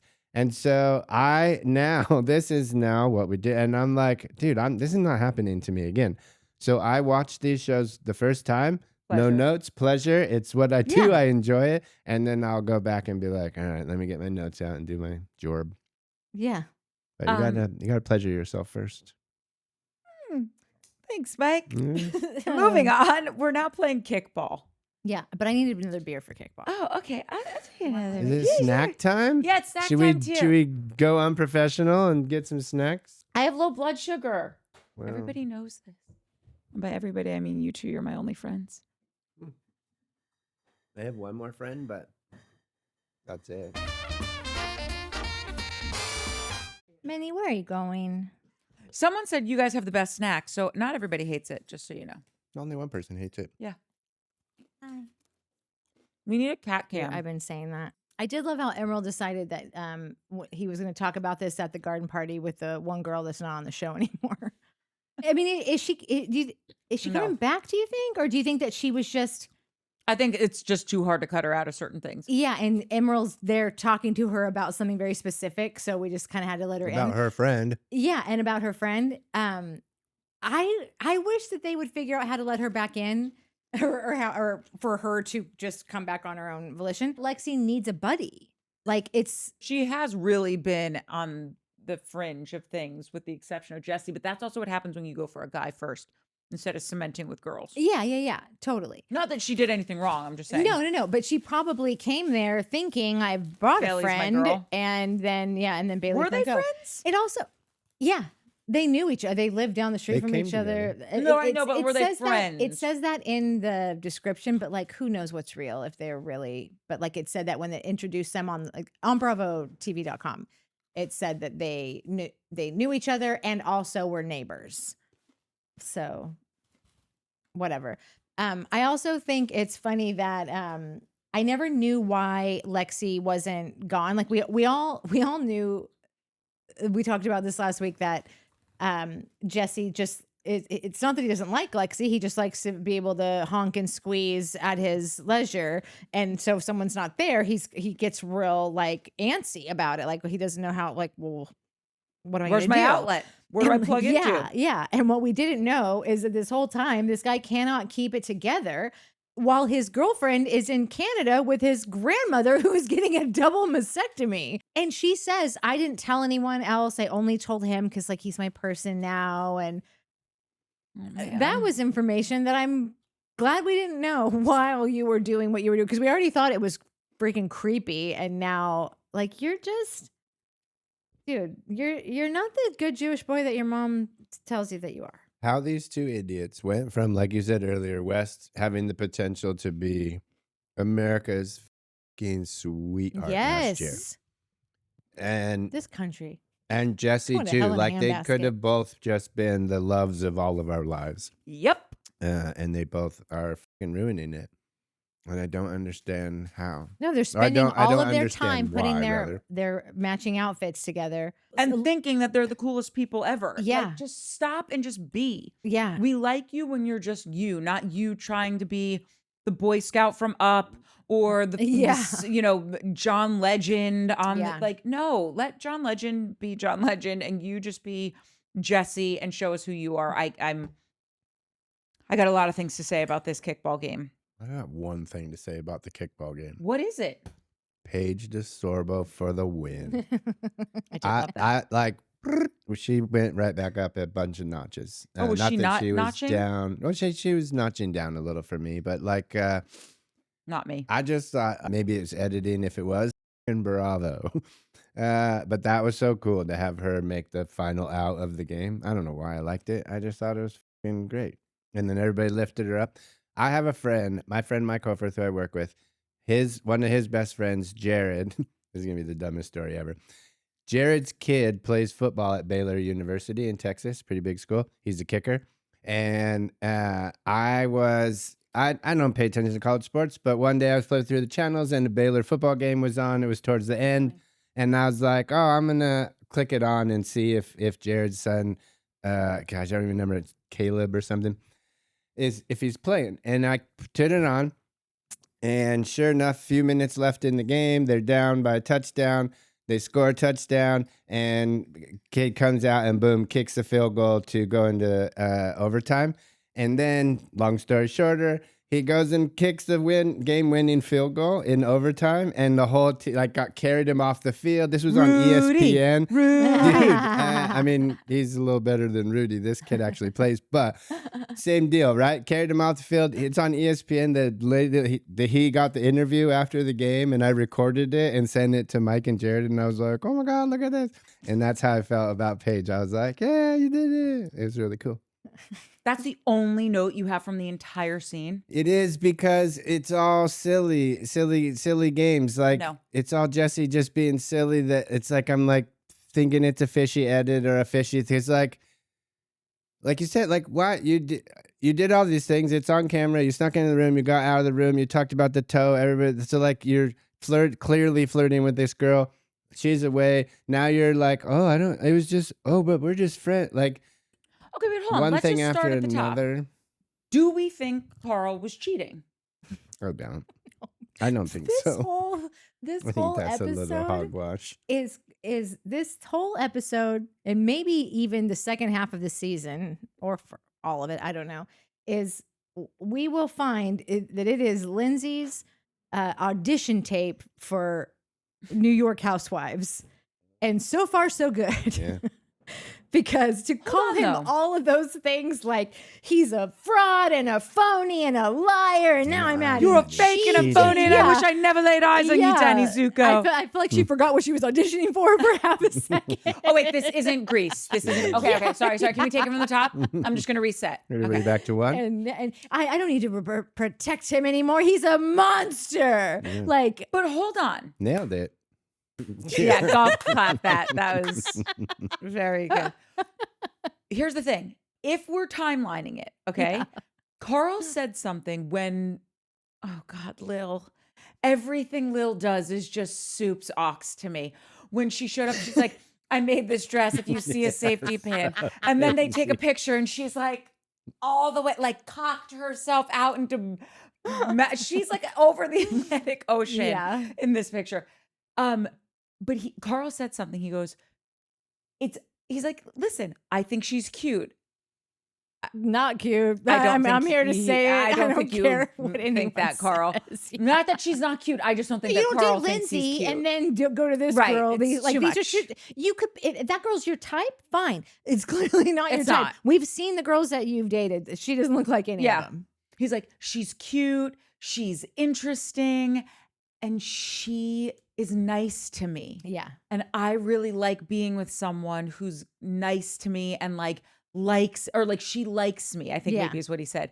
And this is why I do think she slid into his DMs when he was still dating or engaged to Lindsay. And I do think they started to talk. Do I think that he hooked up with her? No. But do I think that he was so happy to talk to someone that thought he was this big reality TV star and you're so cool and everything you say so interesting and so funny and I love your non-alcoholic bar idea? Because he said it last episode also. He's like, and when I told her about Softbar, she's so enthusiastic. And I'm like, you ding dong. Yeah. What person are you going to meet on like your third date that you're telling a business idea to? And they're like, you're an idiot. That's the dumbest idea I've ever heard of in my entire life. Like, that's just not how people date. No. So I feel like I should tell you though that she did come out with an Instagram. She came up with a screenshot of the DM and it was October.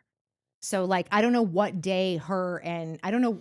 Listen, the whole like the whole like Gabby and Lindsay made it seem like he met her parents a year ago at the soccer game. Yeah. That it seems like they all have tickets to, is what I gathered. And then after she slid into his DMs, that could have been 9 months later. Okay. 6 months later. Gabby and what's her just face? read you the- made so it you know seem exactly no, what but was it was said, just, 'cause I don't if we're think just I going have off it. of what we saw on the show, Gabby said, oh, when was that? Yeah, and during then the she summer. says And she summer. said summer. Yeah. That's why I But was going no, off. she Yeah. said, "Oh, when was that?" And the girl freezes, and Imrul says the ticket or the game where the soccer game where he met your parents, and she's like, "Oh yeah, that was last summer." But then they asked her again and she said summer again. And so I think maybe maybe that was tricky editing. The first time they asked her was during the party, at one of the parties that she's at, and she says the fall, or he says the fall. One of them says the fall, like that, because that's a date that was brought up. Then I don't know if she's either lying or she forgot, like, yeah, about a year ago, yeah, last summer, like not really just like thinking like, yeah. you're on the spot. Yeah, okay, great. You know, I might say that too. I'm just giving her the, whatever. She's also a little weird, so I don't know. But then she says, so she posts something, and I don't know if I saved. Give me 1 moment. We're in our journalistic era, and you don't know if you saved it. Well, Nat. I'm also not sure if I Christ. saw it on Instagram. Diane Sawyer, your job is safe. It for could have now. also been like Kate Riccio could have told us. But if it was a screenshot that showed that I their saw first the DM was screenshot and- October. And she says it, and it looks like it's the first one. She's like, "Hey, I'm so and so. You just met my parents and my sister at the blah blah blah game. Or you saw my parents at the blah blah blah game, and my sister as well." And then it says in parentheses, she has the red hair. So it does look like it's the first communication. It could be doctored. It could be God knows. And it's the date on it is October something. How about this? I then believe if she posted that, right, and the timestamp was there. Even I don't think it was doctored. She doesn't seem like that I kind don't of have person. any reason to believe it is. I'm just trying to say I'm not being like she said and she provided the screenshot. I then believe I don't know that, what. Yeah, but I also would just as easily believe that Carl was just DMing Yeah, I back would and not forth blame with him her because all of a sudden here's this girl that's looking Yeah. up at him like goo goo gaga. yeah, And she's being nice to him when you're living with Lindsay, who is not, is on you for, Yeah. for, as we just said, just cause. yeah. And then doesn't he though also address it and say, I don't know what she's talking about with these DMs, with like this person, or like she walked in me doing a He DM. just said that we get DMs all the time. Her and I both would respond to people that DM'd us. Like it wasn't a thing. Like we're on a TV show. People send us notes all the time and whatever. I think what he said, he said, I don't know what she's talking about. I think he was saying like, I don't remember what she's referring about when she said she walked in and I hid a DM from her. Like, we got DMs all the time. So I think what he was saying, I don't remember, is that when she said that, I walked in and like, this is Lindsay. This is all Lindsay. This and is her buddy, PR Gabby. spin. Yeah. Like they're I'm here for nailing this. Again, she's working. Yeah. She working. came to work when she doesn't show up to the garden party and Sierra doesn't show up to the kickball thing. I do love the decisions, but with Lindsay specifically, I think that Lindsay takes her job very seriously. And I think that she probably gives herself maybe 2, maybe 3 like strikes a season of like, I've got to go to a wedding on this weekend. I have a sick day, who knows? And then like I do not want to do this one event. And like, but I think she's cognizant of, I just think it takes a lot for her to say, I'm not doing this. No, I think she also or it has knew. to be in support of the story. You yes, know? that's what I was going to say. Yeah. Here's the 2 scenarios. Lindsay goes to the garden party. Lindsay doesn't go to the garden party. What's more dramatic? Yeah. It's more dramatic for her. Like, what's she going to do? Go and she can't cause a scene and do a whole thing at his deal. She's going to sneak off with Gabby and be like, I don't know, I'm here. This is so stupid. Talk to me when you're actually doing something. Okay, but you came. So like now that's weird. So it makes more sense for her to miss a couple things. That's what I mean. Like, I don't think that I don't see her as the type that goes, I don't feel comfortable doing this. Like, I think that Sarah's like, I'm not going to kickball. I went to every kickball game last year, every single one of them, and I'm not going. I love to that this Wes one was this like, first he was like, she's gonna come full time. That's hardcore. I'm like, that was She's funny. Gonna come what? Full time, because he's like, where's Sierra? And Paige is like, full time. Because he said, where's Sierra? And Paige said, oh, she's at a brunch. And he was like, whoa, she's going to come full time. I knew, like, and I Paige was like, waiting to hear your response to that, because like that is the gross. Like, we hate the word Tommy. That's probably why I honestly think it's probably why I blacked out and didn't hear it, because it would have made me kick my TV in, and I'm not that rich yet. Yeah. This is my note. I live for the fact that Sierra dicked out on the kickball game. Wes, you moron. She liked you. That's why she went to the game last year. That's why she pretended to like the game last year, because she liked you. And now you don't get the girl and all of her cute outfits and giggling at your jokes and hanging around you and playing touch tag, whatever stupid game you're playing, and looking at you and like just adoringly and ignoring all the stuff that's, but he doesn't have a job and this, that, and the other, and he's shorter than me. If that bothers you, right? As a tall girl, I that is something that like I could imagine Sierra might not totally be into. Sorry, JT. After you break her heart, you don't get all of that. And you're so stupid to think like, oh, but she's just going to come to my kickball game and I made this t-shirt and it's going to make me like her. What's going to make you be in her good graces again is if you just apologize. And I know I'm a broken record and I'm sure everyone is so annoyed with me. The girl with the blanket won't stop yelling about Wes. But it's told just you, like, Benji. Told you. You don't get the good parts about her after you broke her heart, you idiot. That's my exact note. Why you think that she wants to show up and cheer you on and support your stupid kickball game. Yeah. This is why you're a moron. This is why you're a moron. The kickball game, in the way he described it as being like a, team sports, like unite people and it like, listen, all of that, everything he was saying, I can't remember the exact wording, but all of it was right. He was that would have been a great first thing to happen after the apology. That's it. But one thing that I don't know if anyone is thinking about or I don't know if Sierra has ever said this, but like him harping on this, I just want to get back to this friendship. I just want to get back. There is nothing to get back to. There was never a friendship. You met her and within probably a negative split second from shaking hands with her, because I'm sure you saw the show before your first date. You were in pursuit of her. You called her on the first date. Jesse just said it.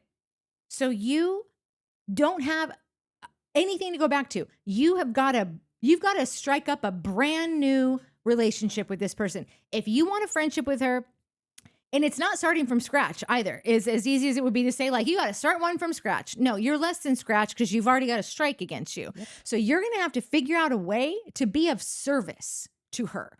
Why should she want to be your friend? Because there's nothing to go back to. You worked for 3 months. Maybe you guys weren't boning from day one. Maybe it took you 3 months. So you were in a friendship, but it was a friendship with the dynamic of a boy chasing after a girl. So there's nothing to go back to. Stop trying to go back to it. There's nothing to go back to. You're going to have to pull another trick out of your bag. But start with the apology, or the tricks don't work. That's it. It's so simple. Just start with the apology. Yeah. We've literally drawn you a roadmap, written the apology for you. And what I keep thinking about all these different scenarios where a guy could be like, hey, what do you mean? I know we're not dating anymore, but you used to always pick me up from the airport. Right. Before you broke my heart. Why? I'm not doing that now, you Can moron. we just tell the people that Courtney did a one-woman show? It was so good. And the title of it was, No, I Will Not Pick You Up. No, I won't take you to the airport. I won't take you to the airport. I just envision some dumb dude sitting at the airport texting his ex-girlfriend being like, hello, where are you? Right. No. I would rather sit in a terrible Uber pool than have to be stuck in a car with you because you broke my heart and you have yet to apologize. I'm not going to do, yes. Did I help you decorate your apartment? Did I schlep all this stuff over to make it look cute and girlify it and make sure you had fresh flowers and all this stuff? Yes. And now that you're having a housewarming party and you broke my heart, you're surprised that I didn't show up? Yeah. But you were supposed to bring the ice. So annoyed. I'm so annoyed with him. So annoyed right now is Benji. Come on. You don't know. Benji's never once had an issue with Courtney. No, but I told him. You're just mad that Benji I'm not. I told him that week. it was her turn, and No. But Benji. But listen, do you want to hear a funny story just to lighten the mood a little bit about Uber and pools?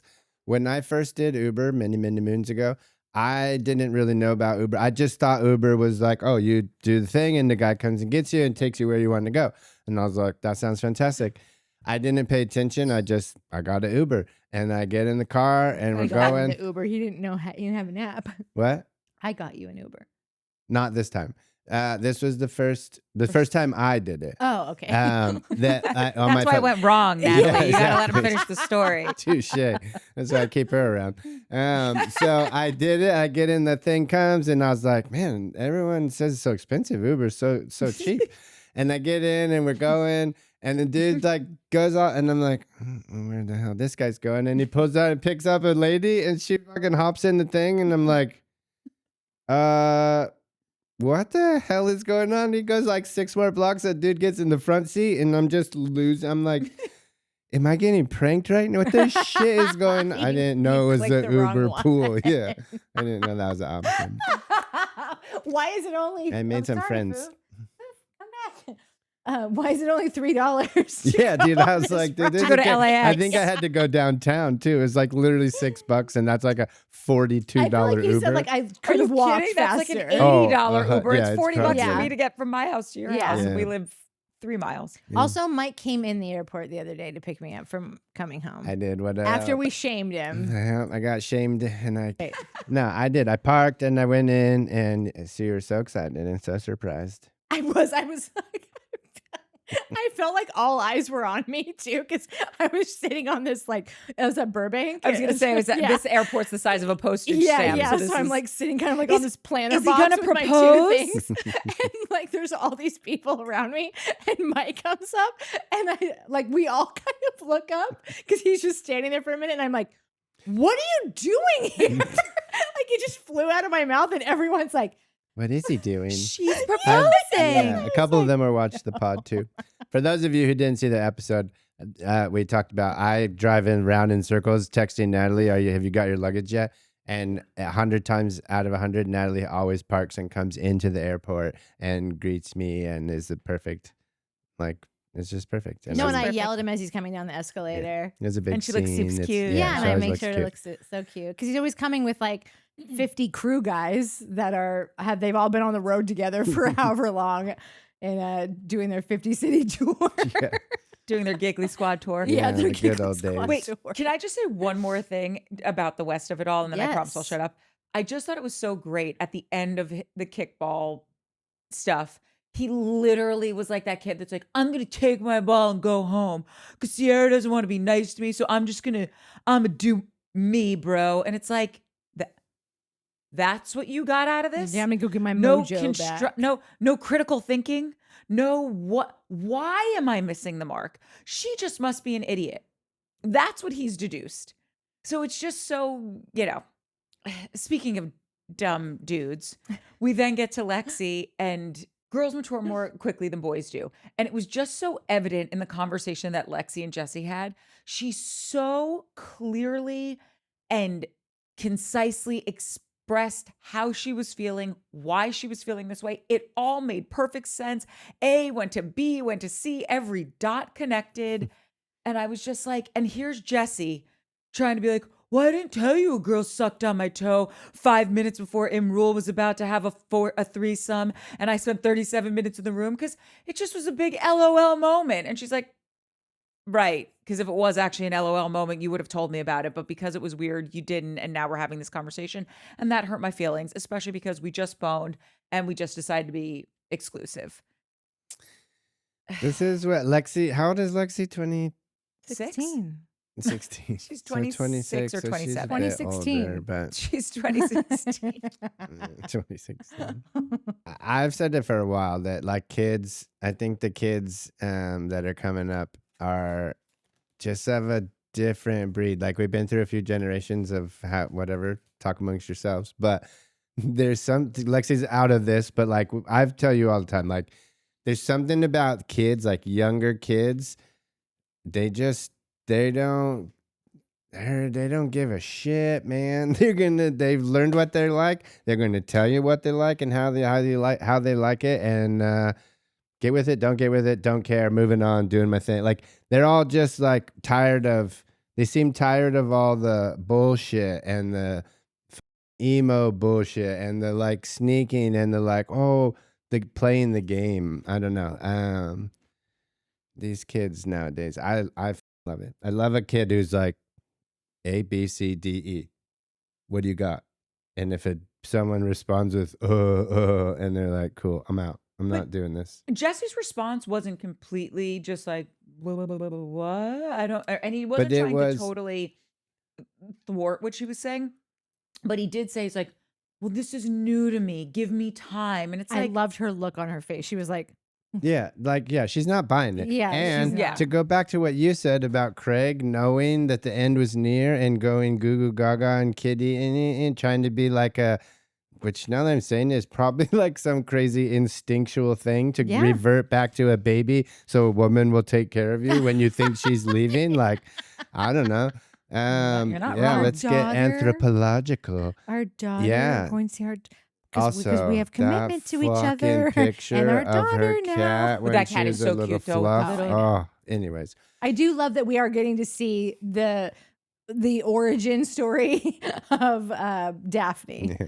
Yeah, because I feel like I've only started seeing her as a full-grown cat. Like by the time I was Yeah, seeing that was the photos of first her, time I she was ever saw full-grown. her as a Did you little see her as a little puff. kitten? Yeah, so that's cute. real cute. But Jesse did the same thing. He kind of went, he's like, oh, it's just a joke and a LOL. And like, he was the one being childish and immature and like the little face at the end. And she was like, you hurt my heart. Like that hurt my heart.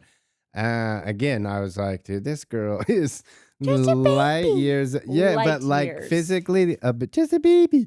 Mentally, light years ahead of this Yeah. dum-dum. Like, Yeah, no. light yeah.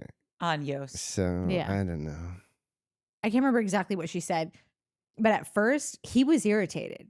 He gave it like she's like, could you see how that would like maybe give me some trust issues or whatever? He was like, sure. Like he said that, and then like the way that she reacted Yes. to that, he then was like, okay, like he got there to what he was saying, but like his first instinct was to be like, defend. to deal with this. Yeah, and Like, I'm She sure. could not have explained herself better. No. She really couldn't have. No. 10 out of 10, no And, notes. and at the dinner, she straight up just says, "Don't humiliate me, Yeah. please. I've seen the show. I've seen your friend Wes. that's I've But seen why I listen, like, get- at this please point don't now, humiliate at me. this point, so now here's where I'm at with Lexi. I'm like, yep, you're in the driver's seat. You're the winner. You f***ing did. This guy's kind of playing dumb. Playing? I'm just kidding. Yeah.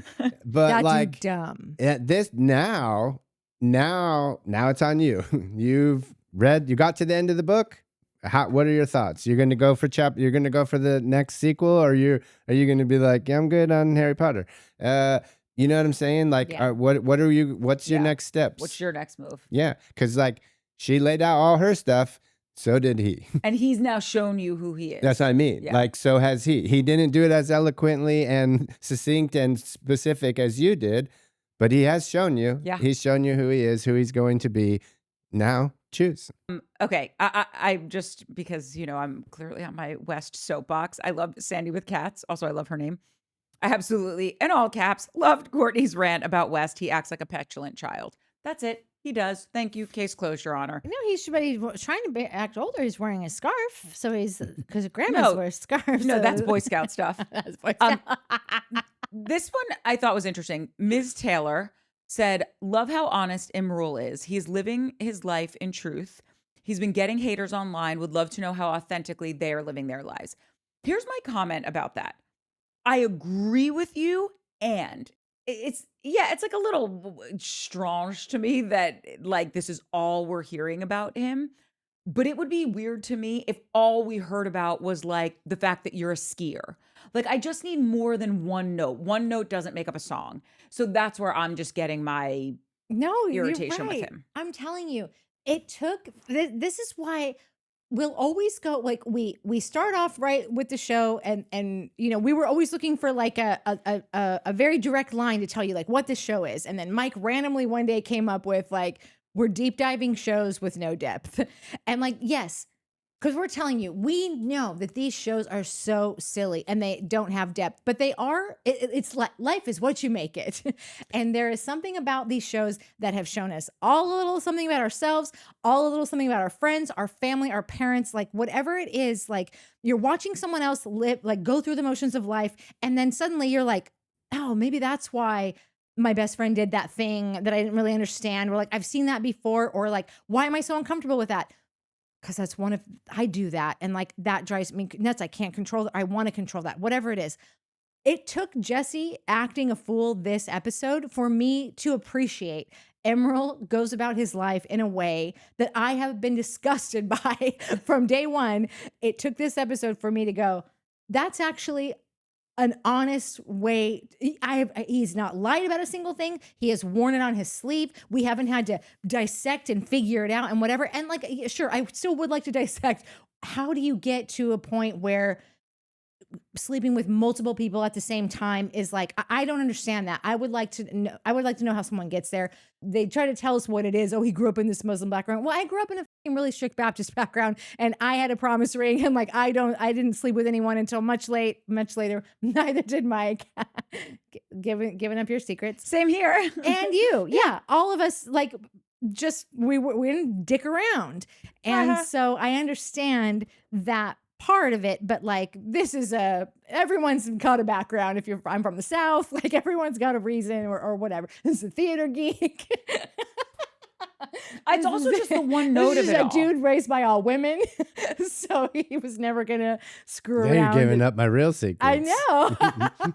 So like, but I'm just saying that that's what that comment says to me. I didn't really hear it until I watched this week's episode. Open yourself up to learning from these people because there's so much to learn aside from a shallow show that it is. Two things. I was saying that too. I think I had that realization a week or two ago when I was like, oh, this guy doesn't bother me. You did say that. Yeah, because he's not coming to the house on the weekend, leaving his wife and kids and girlfriend and whatever, which plenty of people are doing. But in his defense, like we did get the Muslim, like, listen, I'm 100%, I would love to know more about him. I want to know more about your Muslim background and how you grew up and this wife that you have, your friend. Like, I want to know more about that. I think somebody said too, that he's he's getting the sexual deviant edit, right?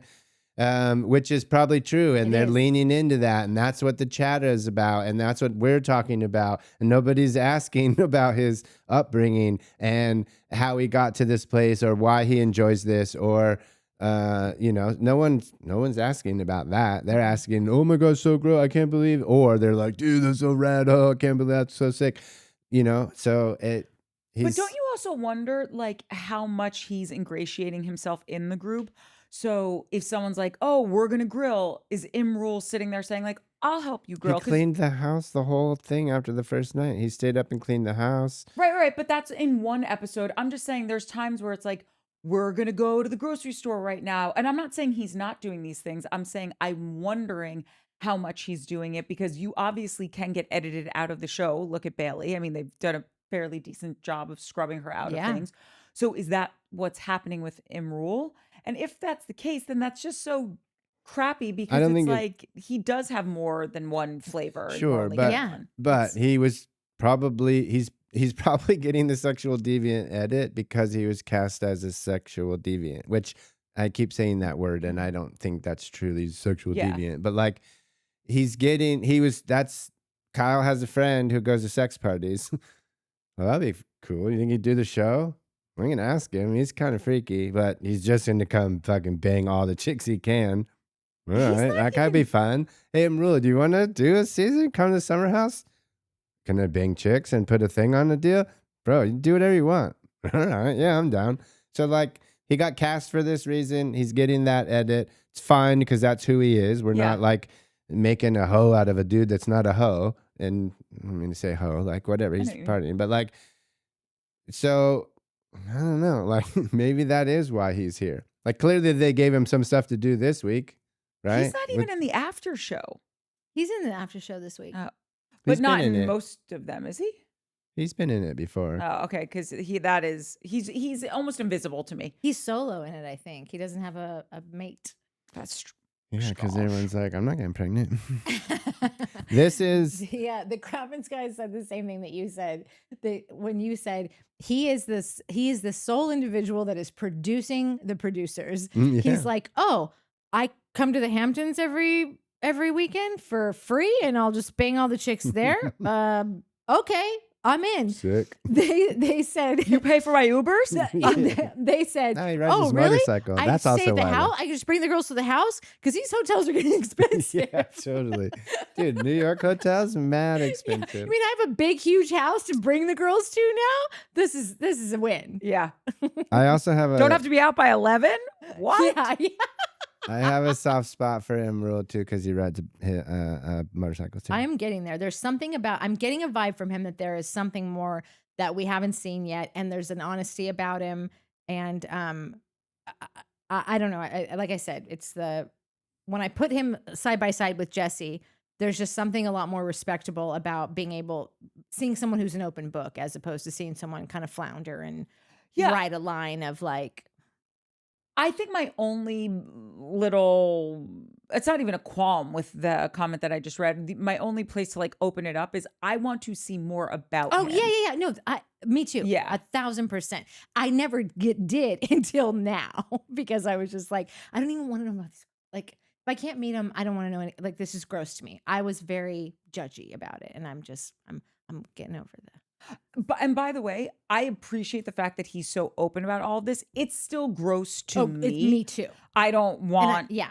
It's also why I also don't want to watch the Nathan's hot dog eating contest. I'm a vegetarian. Yeah. No, thank you. Yeah, it's a little. I just don't want to watch people shoving a bunch of shit, like just gross. Yeah. And I'm still excited to see how he reacts when Sierra calls him out and says like, "That's disgusting. Stop bringing them here." I can't remember exactly what she says, but she's I feel like, "Do you do this in your own life? Because it's kind of gross." Yeah, I am like looking forward to hearing like what his response. Me too. To is that because I've been waiting for someone to say that to him. It's gross. This is summer house, not a whorehouse. If I lived with him, I think I would say the same thing. Yeah, as Sierra. Yeah. So many people I thought people were really going to come for me with my West rant. No, they were into it. And summer house fans are very dudes can suck it. I'm with you. Yeah. Okay. Literally, Jesse acts like a 12-year-old child. Grow up. What a tool. Maximum Dull says, it seems like Carl is seeking external validation when he demands others believe in him to compensate for his lack of belief in himself. Ultimately, he can do what he wants, but it is not reasonable to get mad at someone like Lindsay, who was supporting him and eventually got fed up with his inability to follow through. Just because someone loves you doesn't mean they have to agree with everything you say. Kyle blamed Lindsay for Carl being irresponsible when a good friend would recognize the pattern of behavior and set boundaries with their friend. It seems like Carl uses Kyle since he did not take him seriously enough to take responsibility in his job or prioritize their friendship when planning the wedding. It's just easier for the guys to scapegoat the women instead of taking responsibility. Chef's kiss. So that is so flawless. Yeah. This Real 360. By the way, I do always get so annoyed when someone scapegoats either partner. I don't care who it is. Yeah. Because you're forgetting in that moment when you're like, oh, it's just because he's dating this new chick or she's dating this chick or whatever, whoever it is, right? Yeah. Right. But that person chose them to be their partner. Yeah. So that says just as much about them as you not liking their significant other. Yeah. Yeah, man. Yeah, man. What were you going to say, Mike? Kathleen Diaz, 101. Y'all need to lighten up on Carl. He is newly sober. He just ended a toxic relationship and engagement with a total emotional terrorist. He received great support from Lindsay in his first year of sobriety. Thus, he proposed to that woman. Fast forward to last season. His engagement became a life sentence at Guantanamo Bay. That's pretty funny. That's funny fact. He finally broke out at the end of the season free. He's now trying to figure out who he is as a sober, newly single man, not to mention finding out his ex-fiancée got pregnant 3 seconds after they split. That would knock me on my arse without trying to stay sober.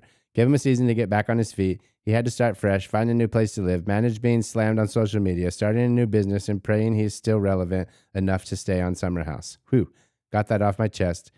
I'm better now. Maybe Carl just needs a good rant like I had to fix him. Oh yeah, Team Craig, can we please get those girls out of bed already? I think she's talking about Sierra and Paige. They could FaceTime from home and we'd get better content half the price. Love y'all. Love you too. But the Guantanamo Bay was super funny. And then Nettie coming with the good comment with the 100s as well. He's 41. Time to man up and take control and get another therapist, which I also kind of agree with. Like, I think we should lay off Carl because of what I said earlier is maybe TV's not the best place, but also get off TV, Carl, and get your shit together. Like, both those things can be true. But the Guantanamo Bay thing hit for me. I thought it was super funny. Pretty funny. Yeah, there's something about, it's not just like, I don't even know if I'll include this because I'm just really talking out of my ass on something I probably shouldn't speak on. But like, I just don't know if Carl ever really hit rock bottom when there's like so much money that he's still making from being on this show. And I don't wish rock bottom upon anyone until you start hearing from the masses of people that have been through a similar fight as Carl is currently in and has been for so long that ever really get it until you hit rock bottom. Like, you have to hit rock bottom before things to change things up. So they're getting off TV would stop the paychecks. And I don't, again, like, this isn't a fully formed thought, but it's like, it's part of it. You can go a lot longer hiding behind a lot more things, hide behind your investments, hide behind, whatever. You still got an apartment in the sky overlooking overlooking the park and like wherever he lives. Seems like he has a nice apartment. Yeah. From what I just saw this last time, like, you might have to fucking get a real human American job to like actually understand that, like, you don't throw $100,000 around on a whim that you're a sobriety. What's happening? He's definitely hit an emotional rock bottom. He just might not have hit a financial rock bottom. I think it's as long as you've got that cushion to where, like, even if you do hit that emotional rock bottom, you can still order delivery all day and watch TV and lounge, like I said, in a skyscraper kind of apartment. Yeah. And like, $100,000 gets you a lot of DoorDash. Yeah. And also invest in things that like aren't a good idea, but it's bolstering up like this weird pink cloud moment that you're in. Yeah. It was Nettie who said that. Oh my God. Yes, Mike. I said the same. TV is not good for Carl. Unlike Lindsay, he's not enjoying himself, and that's the first problem. He's awkward and floundering. And Sarah McBride replied, I think it emphasizes his negative self-doubt and thoughts and ruminating on it over and over and over. And then to get with the Bills thing, I said, totally both these statements. He should take a year off TV, which I said, focus on the thing he's going to do with his life. I'm sure that's easier said than done, given that people have bills and all. But he's going to have a hard time shaking his slump on TV. Yeah. Speaking of Sarah McBride, you got to find her on Instagram. It's Cat City, baby. Oh, fucking legit. Yeah. Oh, 2 black cats. Yeah.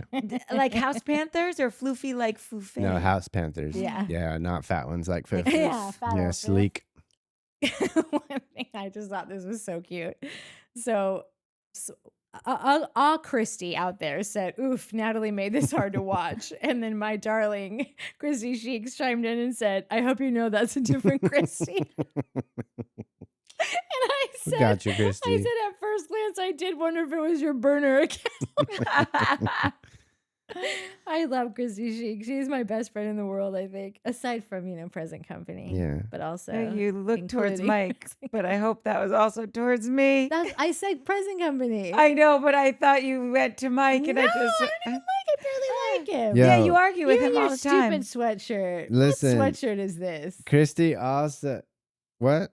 Listen to Howie. I got it from Howie. This is his podcast, Howie Mandel. Yeah, because Mike works with Howie. Yeah, he gave it. He brought a bunch for us at work. But I got this one. Special Stuff. delivery. What stuff? It's Howie Mandel does stuff. It's his podcast. He does with Jackie, his daughter. It's funny. I do love Howie's podcast. I don't think I ever realized it was called Stuff. It's I called watched it Howie Does Stuff. Oh, yeah, he does stuff. Yeah. I love Howie. Yeah. Thanks, Howie. It's comfy.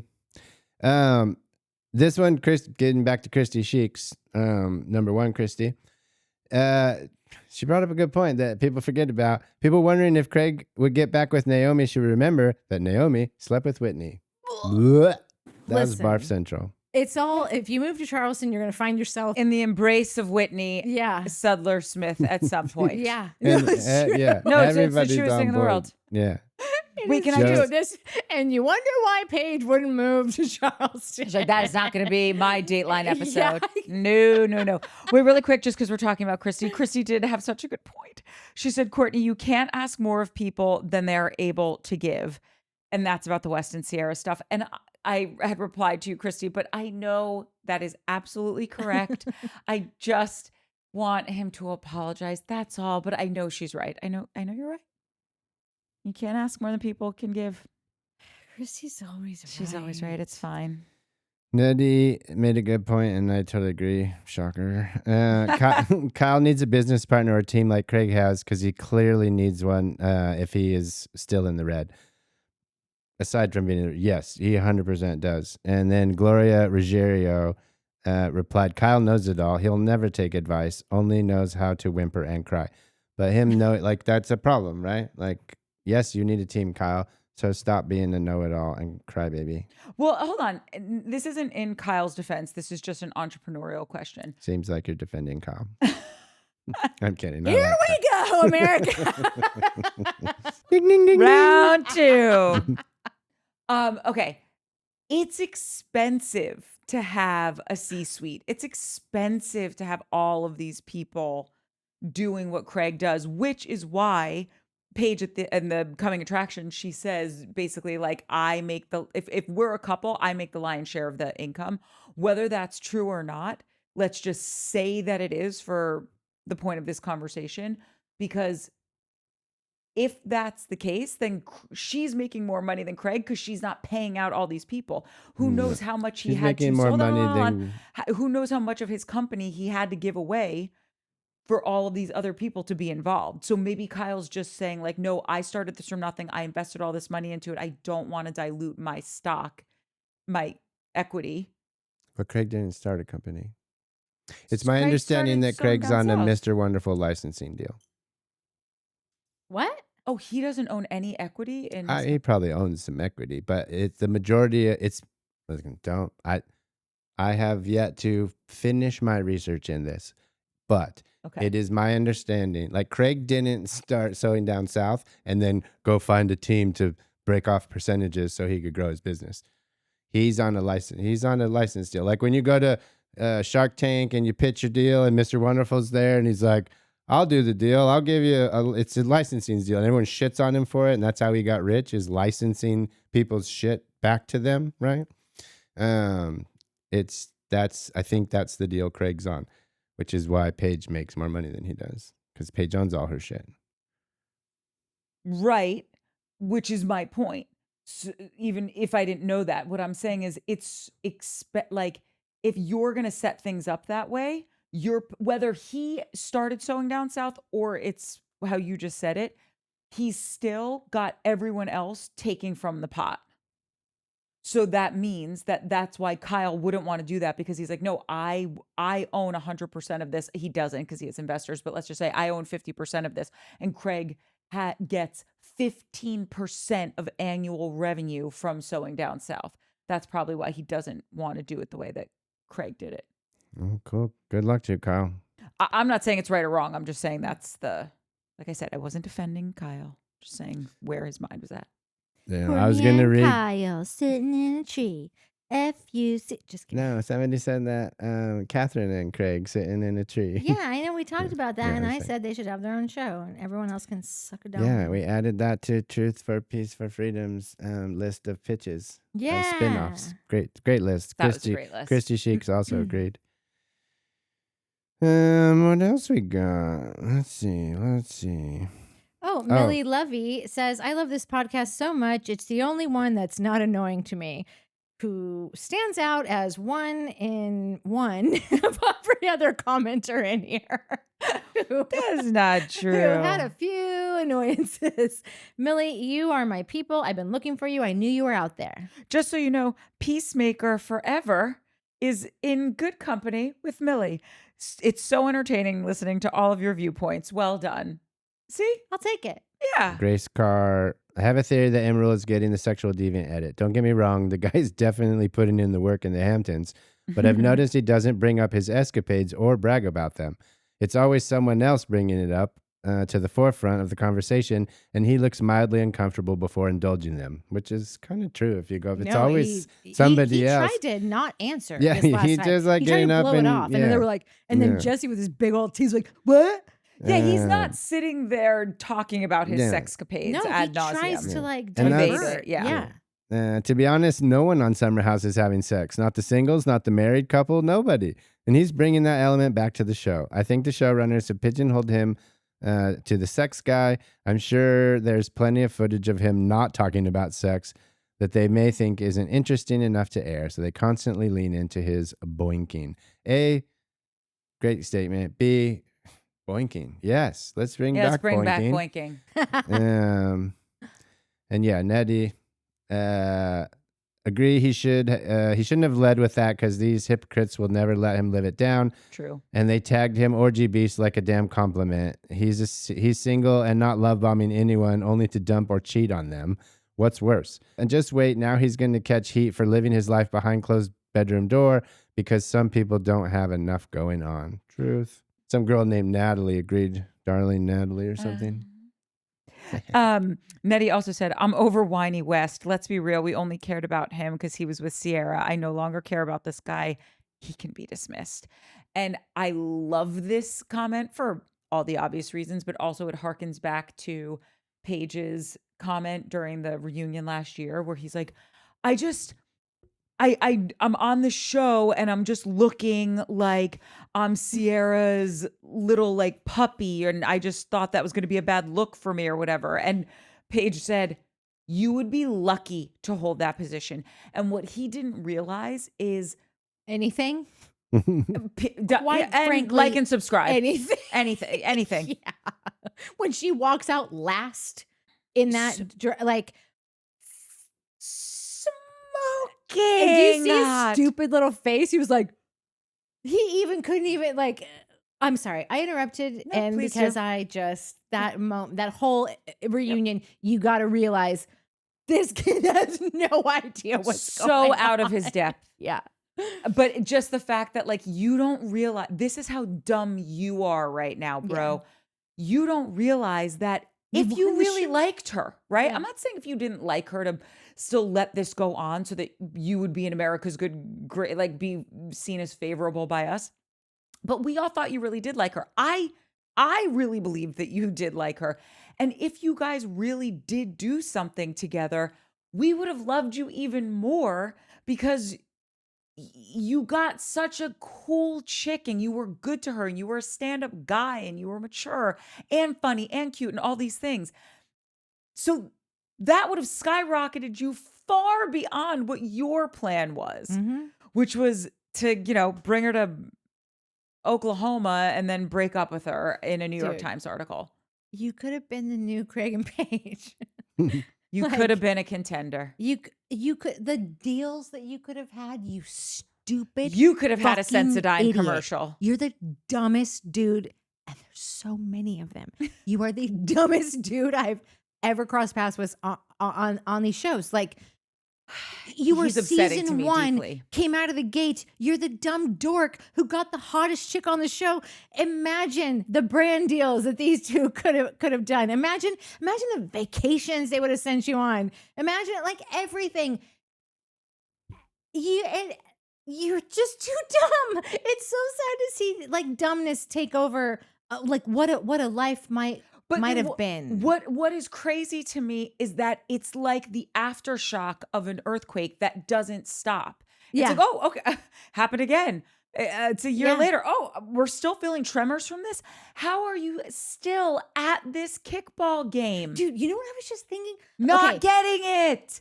In the after show, No, I know. Not getting it. Your homie, your roommate, your BFFL, Jesse is chiming in saying, but we can both agree that you should have let her know, right? Yeah. And he goes, yeah, gotcha. Yeah. Meaning cut it, shut it down, cut this conversation. We're done here. Because you still don't get it. I'm just now realizing another huge opportunity. And listen, I'm talking about opportunities here because like this guy is not working on a love trajectory. Yeah, like he's not leading with his heart. So what I'm gonna say is just know it's because of that. He's not leading with his heart anyhow. This guy, after this, comes into he's friends with Brianna Chicken Fry. Brianna Chicken Fry just went through a massively public breakup with someone who was exposed to have really done her wrong. Broke her heart and just showed all of the horrible things. Like, and who even knows if these things are true? I don't know. But the public narrative is that this guy is a real piece of crap. Yeah. Who really just was awful to her. Was awful from to her. How she recanted all the stories. This guy, I think he had a shot with Brie Chicken Fry. Same. And he could have been the guy to be the good guy for her after the bad guy. And what does Wes need to be right now? The good Fucking guy. Good guy. You're too dumb for this. We're wasting opportunities on you. Here's the deal, guys.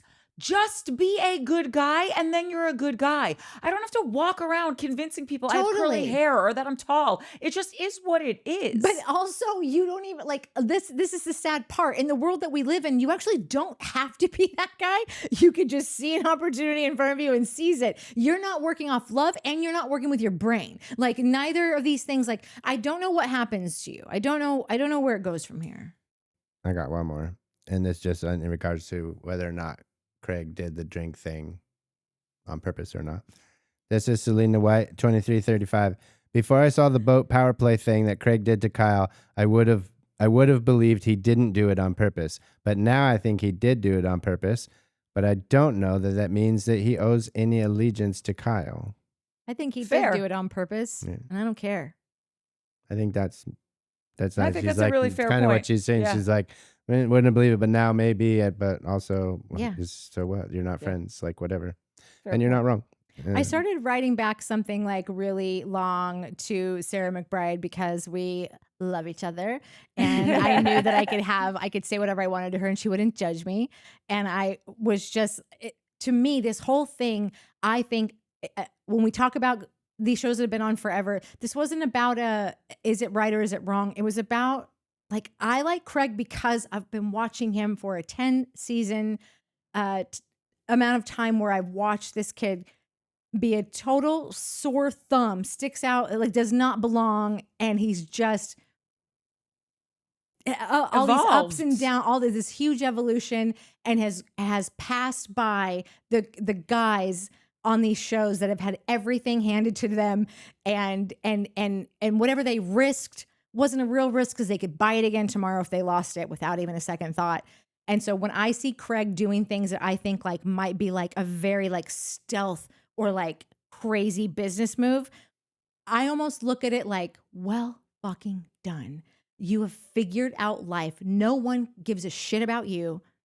I'm not saying that we should all strive to not give a shit about anyone but like, it seemed to me that many of these dudes that we're watching every day never learn a goddamn thing from any of their experiences. And don't really have to, because they have a trust fund, or they have whatever it is, or the town that they're from just like enables these things or whatever. And I have found this kid who has scrapped his way through, and like, yes, I don't want Craig to continue on a warpath. I want him to find happiness and peace and want to do better by his friends, because like it means something to him. But I do not. I look at him as an evolution of something of like, this is a person who is a product of what they have been through for the last 10 years of watching him. And it is very interesting to me. Kyle has never been an interesting figure to me. He has always been a person that I never thought like, if I work with this guy, if I'm in a room with this guy, I know this about him because I know guys like this. We're going to bump heads. He's going to pick on me. I'm going to pick on him because we're going to just like, I'm not going to kowtow to him. Yeah. I'm going to see him up because it's all your personal. We go back to it all the time. It's all about your personal experiences and recognizing things and people, recognizing what's in yourself. I am more intrigued by a story of Craig's than I ever will be of Kyle's. No, that's a really interesting thing or a way to put it, because I've never thought of it like that. But also, if you really get granular with this, which is all we do. Yeah. Welcome to the party. It's our job that we hired ourselves to do. Yes. For treats. Yes, I love the treats and the drinkies. Oh my God, I just had this flash of when we are actually being paid to do this and we have to do it during the day. What's going to happen to my nice juice? I know. At any rate, we have seen Kyle from S1E1, right? He's been on the show forever. Same with Craig, same with Carl.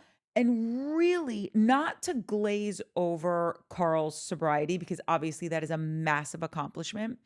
But there still is that like wherever you go, there you are kind of thing with Kyle and Carl, in a way that, yes, it's still there in Craig, but Craig does seem to have the biggest growth that we can see.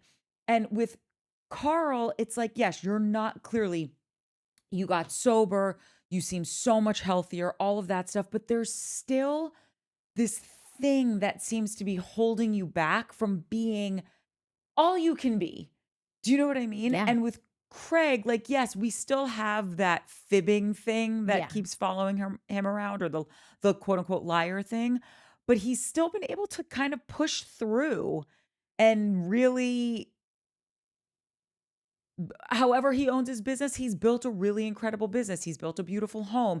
He has had one, even if they're not together anymore, it was a successful relationship. Yeah. They loved each other. I think they were good for each other for a period of time. I think they would both agree to that if they were here.